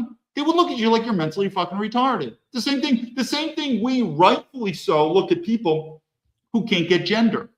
I mean, I get it. There might be less than 1% of the population. I can't tell if they're a girl or guy, whatever, they're a hermaphrodite. But I'd say 99% of the population, pretty simple. That's a woman, that's a man, woman, man, woman, man. I mean, it's his daylight. But you notice with the MAGA, because it goes into, and in fact, we're some of the most racist people in the world when we talk about race, the Jews. Oh, yeah, if you think Israel is primarily Judaism by religion, race is first, race first. So how retarded is that? We're going to play this clip again, but you don't think there's a sense of delusion? So I'm telling you, these are the same people that would look at a guy like me, like this guy, David Baumblatt, collapse, revolution, civil war. The FBI's corrupt. Give it time. What do you do with these people? You leave. I mean, that's what I did. It's going to get worse. Let's play this clip one more time. And I just want you to see, Again, this is not a normal MAGA person. This is basically Fox News. I mean, think about it. She's on Fox News. And think how privileged she has gotten in her life because of white men, because of not black men, not Asian men, because I see race. Who are the most spoiled women in the world? White women. And who spoiled them? White men. And how retarded has this woman? Well, I'll tell you, I am fully in favor of a military draft for this Iranian war, and I want women to be drafted along with men. This is how just retarded America's gone. But let's go with her one more time. Again, she's not, and I agree. I've always said I like the white woman's DNA looks. I mean, she's a very beautiful white woman, but her attitude, her beliefs, her entitlement, her retardedness is what I'd like to smack this fucking bitch around. What a dumb bitch she is. What a dumb cuck father who never educated her. And here you got Trevor Noah, rightfully so, calling MAGA, what are you people, bunch of retards? And he's right. He's right. Not me. I'm not MAGA, but boy, he is right. Here we go. One last time before we end the video. I've never looked down on someone because of their skin color. To me, true diversity is diversity of thought, not diversity of color. I don't see color. I just wanted to pause right there. What the fuck does that mean? I don't see color. Does that not sound like the same retardedness if someone's like, I don't see gender? What are you, blind? Where does this go? Remember, this is basically Fox News. I mean, you don't think we could get the top MAGA Republicans that would agree with her? They say it all the time. Same thing with college universities. I don't care if they're Jewish, if they're Asian, if they're Indian. I don't like Vivek Ramaswamy, right? Vivek Ramaswamy. I don't care what race it is, as long as you're smart. Good luck with that. I see race. Race is real. And look at Trevor Noah. He's got to educate her like a dumb bitch. I go after Hillary Clinton and she is white as they come. You don't see color. So what do you do at the traffic lights? It's actually a pretty good joke by Trevor. I got to give it to him. He handled that like a stud, a comedian, whatever you want to do. He made her look like a fucking retard. He came up with a good joke on that. And so what I want to do is end this on this. When I talk, it's about lead by example. And part of leadership, there's a German word, phrase called wissen Sie Wert, wissen Sie Platz. Know your place, know your worth. And there are areas that I feel like I'm an expert, and there's areas I'm not. Obviously, leadership is a big scope. So in leadership, I can talk about almost anything generally, but then there's specifics. But many of the stuff I've talked about, I've done, meaning I've left America in 2010. That's not normal. And I left it before this doomer grifter. Now they're saying these guys are just doomer grifter podcasters. No, left America in 2010. This was before then. And this last clip, we're looking at delusion. And we have it here. And there are people, again, leadership is follow your principles. Don't necessarily follow the person. Because if the person deviates from the principles, well, then you might have to deviate from the person. You know who I'm referring to is Donald Trump. Now, who could I go to after Donald Trump? I don't know. I left America. This place is fucking going down. But you get what I mean. There is a MAGA cult that they're just still into this guy, Donald Trump, and they won't even criticize him. The same thing with, I don't want to change the subject too much, with ICE. I believe what ICE is doing to illegal aliens, absolutely. Continue on. Thank you for your service. Those two shots with those American citizens, those are bad shots. They were doing illegal activity, a misdemeanor. They should not have been shot, and they're not domestic terrorists. Now, to the ICE, continue on your job. Continue to focus on illegal aliens, deport them. Thank you for your service. But those were bad shots. And that's part of leadership. The point is you don't necessarily have to deviate from Trump. You could say, I still support Trump, but that's fucked up. But if you think this war in Iran, first of all, if you think it's going to be successful, you're delusional. Let's see. And if you also think this is part of nationalism, again, I don't care if it's part of MAGA or not. I'm not MAGA. I'm a nationalist. Maybe it's part of MAGA. Well, that deviated. But what MAGA had propaganda, what he sold us in the form of nationalism, no, this Iran war is not, but I don't give a shit. Why? Because I don't pay my taxes and I'm not in the military. But the thought of a ground invasion and a military draft, I think it's great. Let's do it. Why?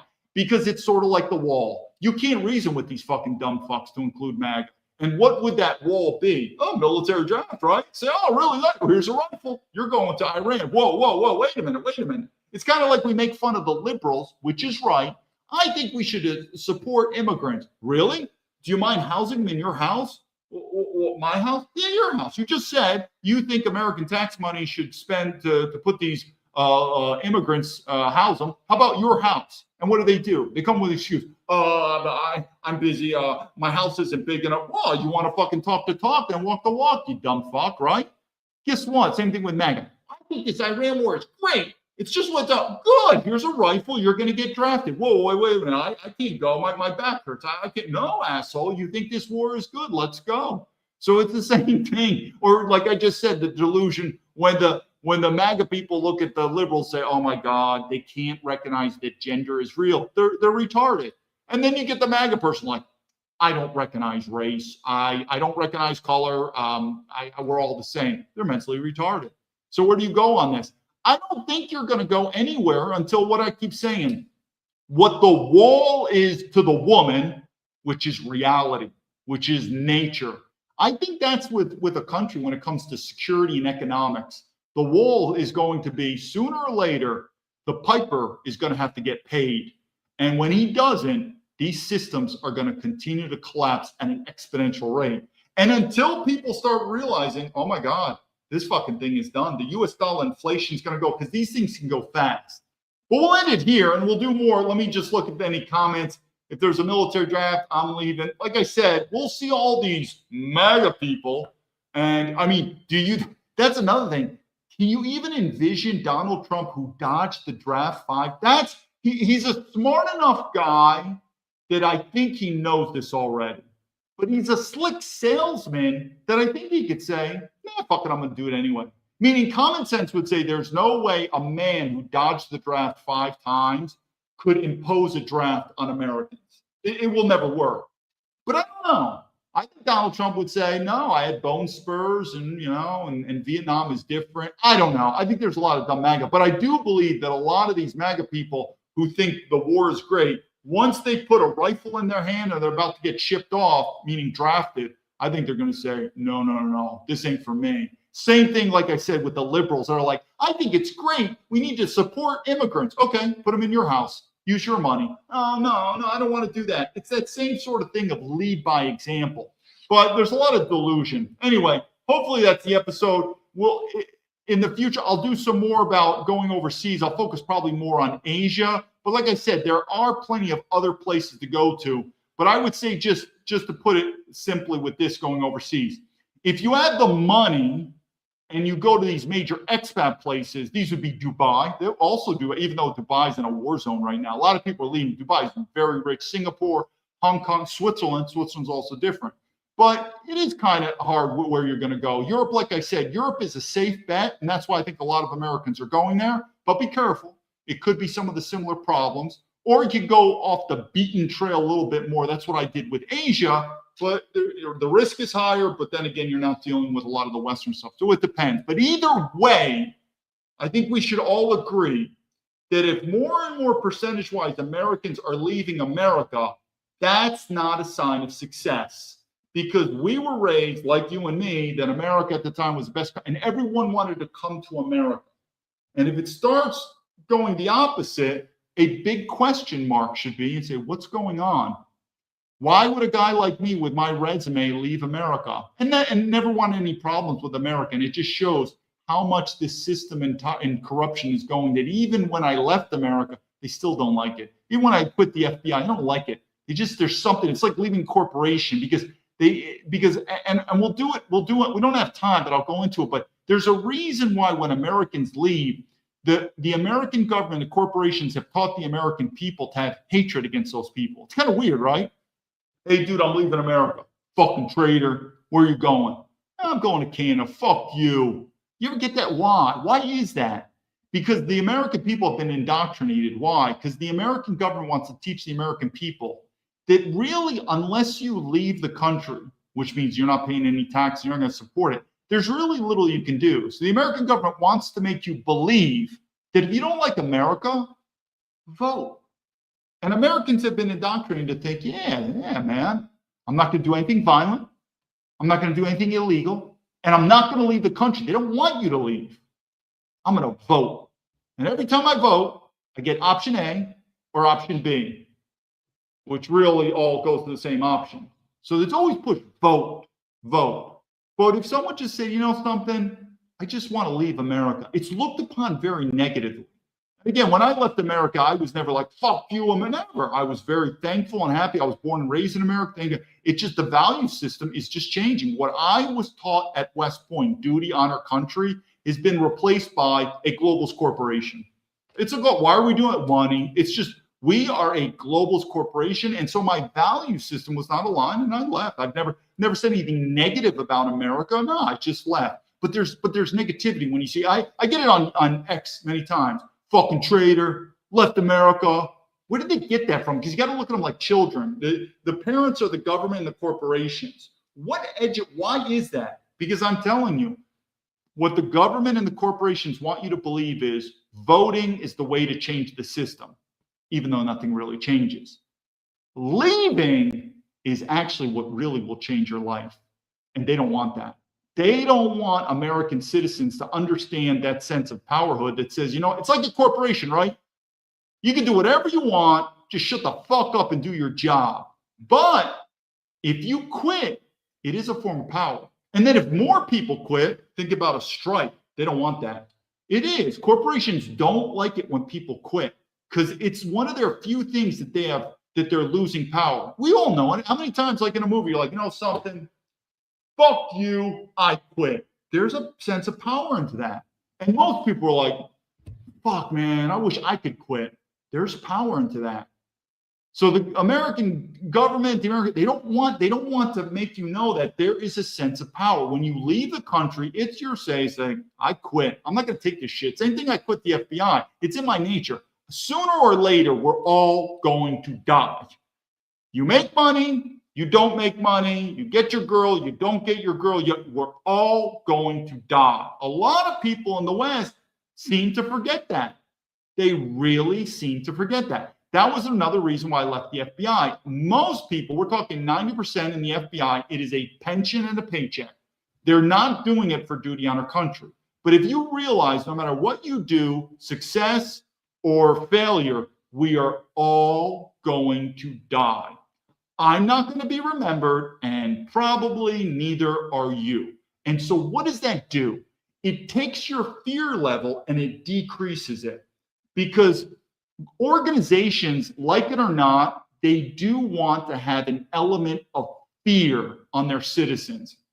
If I don't pay my bills, if I don't do this, I'll go to jail. I don't have enough food, I'll starve. That sense of fear is a sense of control. They want it.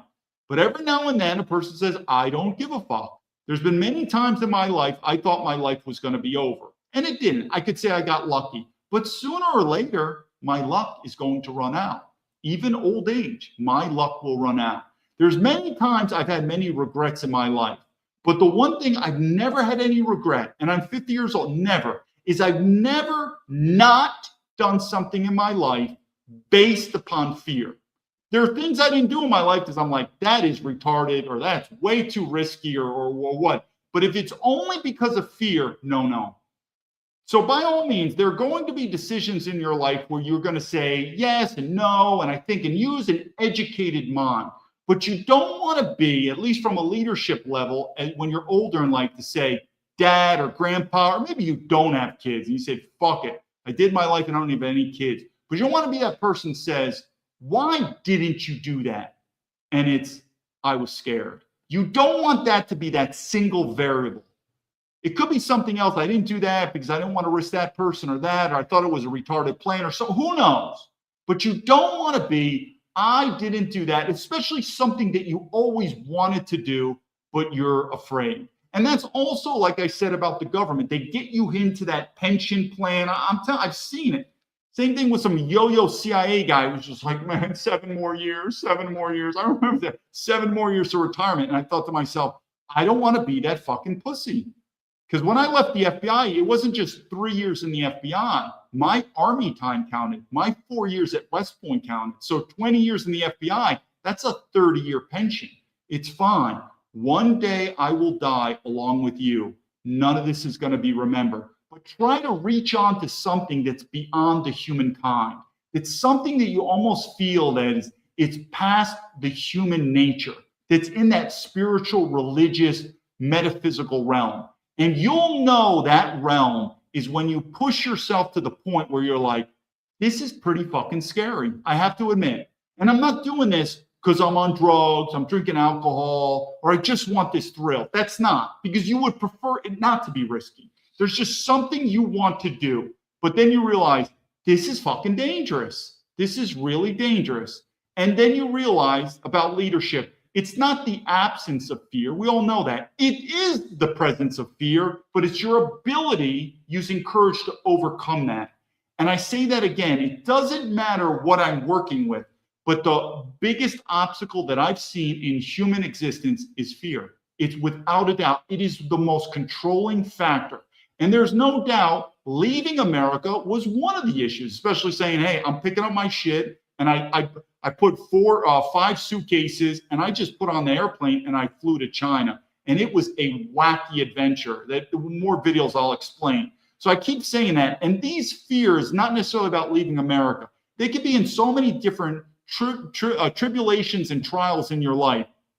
But what I've seen in the government of America is I have seen a weak man, particularly a weak white man, who's changed from our forefathers. Our forefathers were the ones who left the comfort of Europe.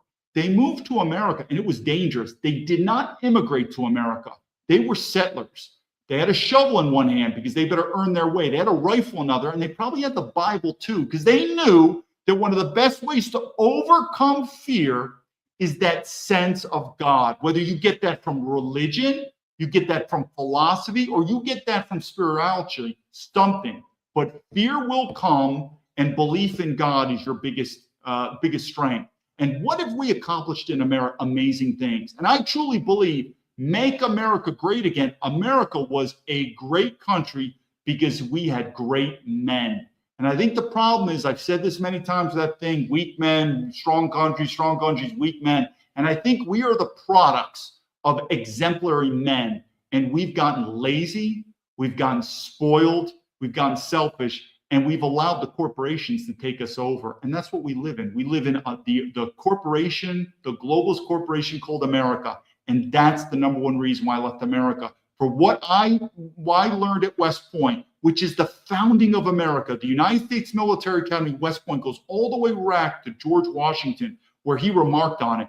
This is America. If we lose West Point, we will lose the continent, George Washington. And those men that founded West Point, the leaders, I believe they would look at the later generations of us, and I think they would be sad. They truly would be sad.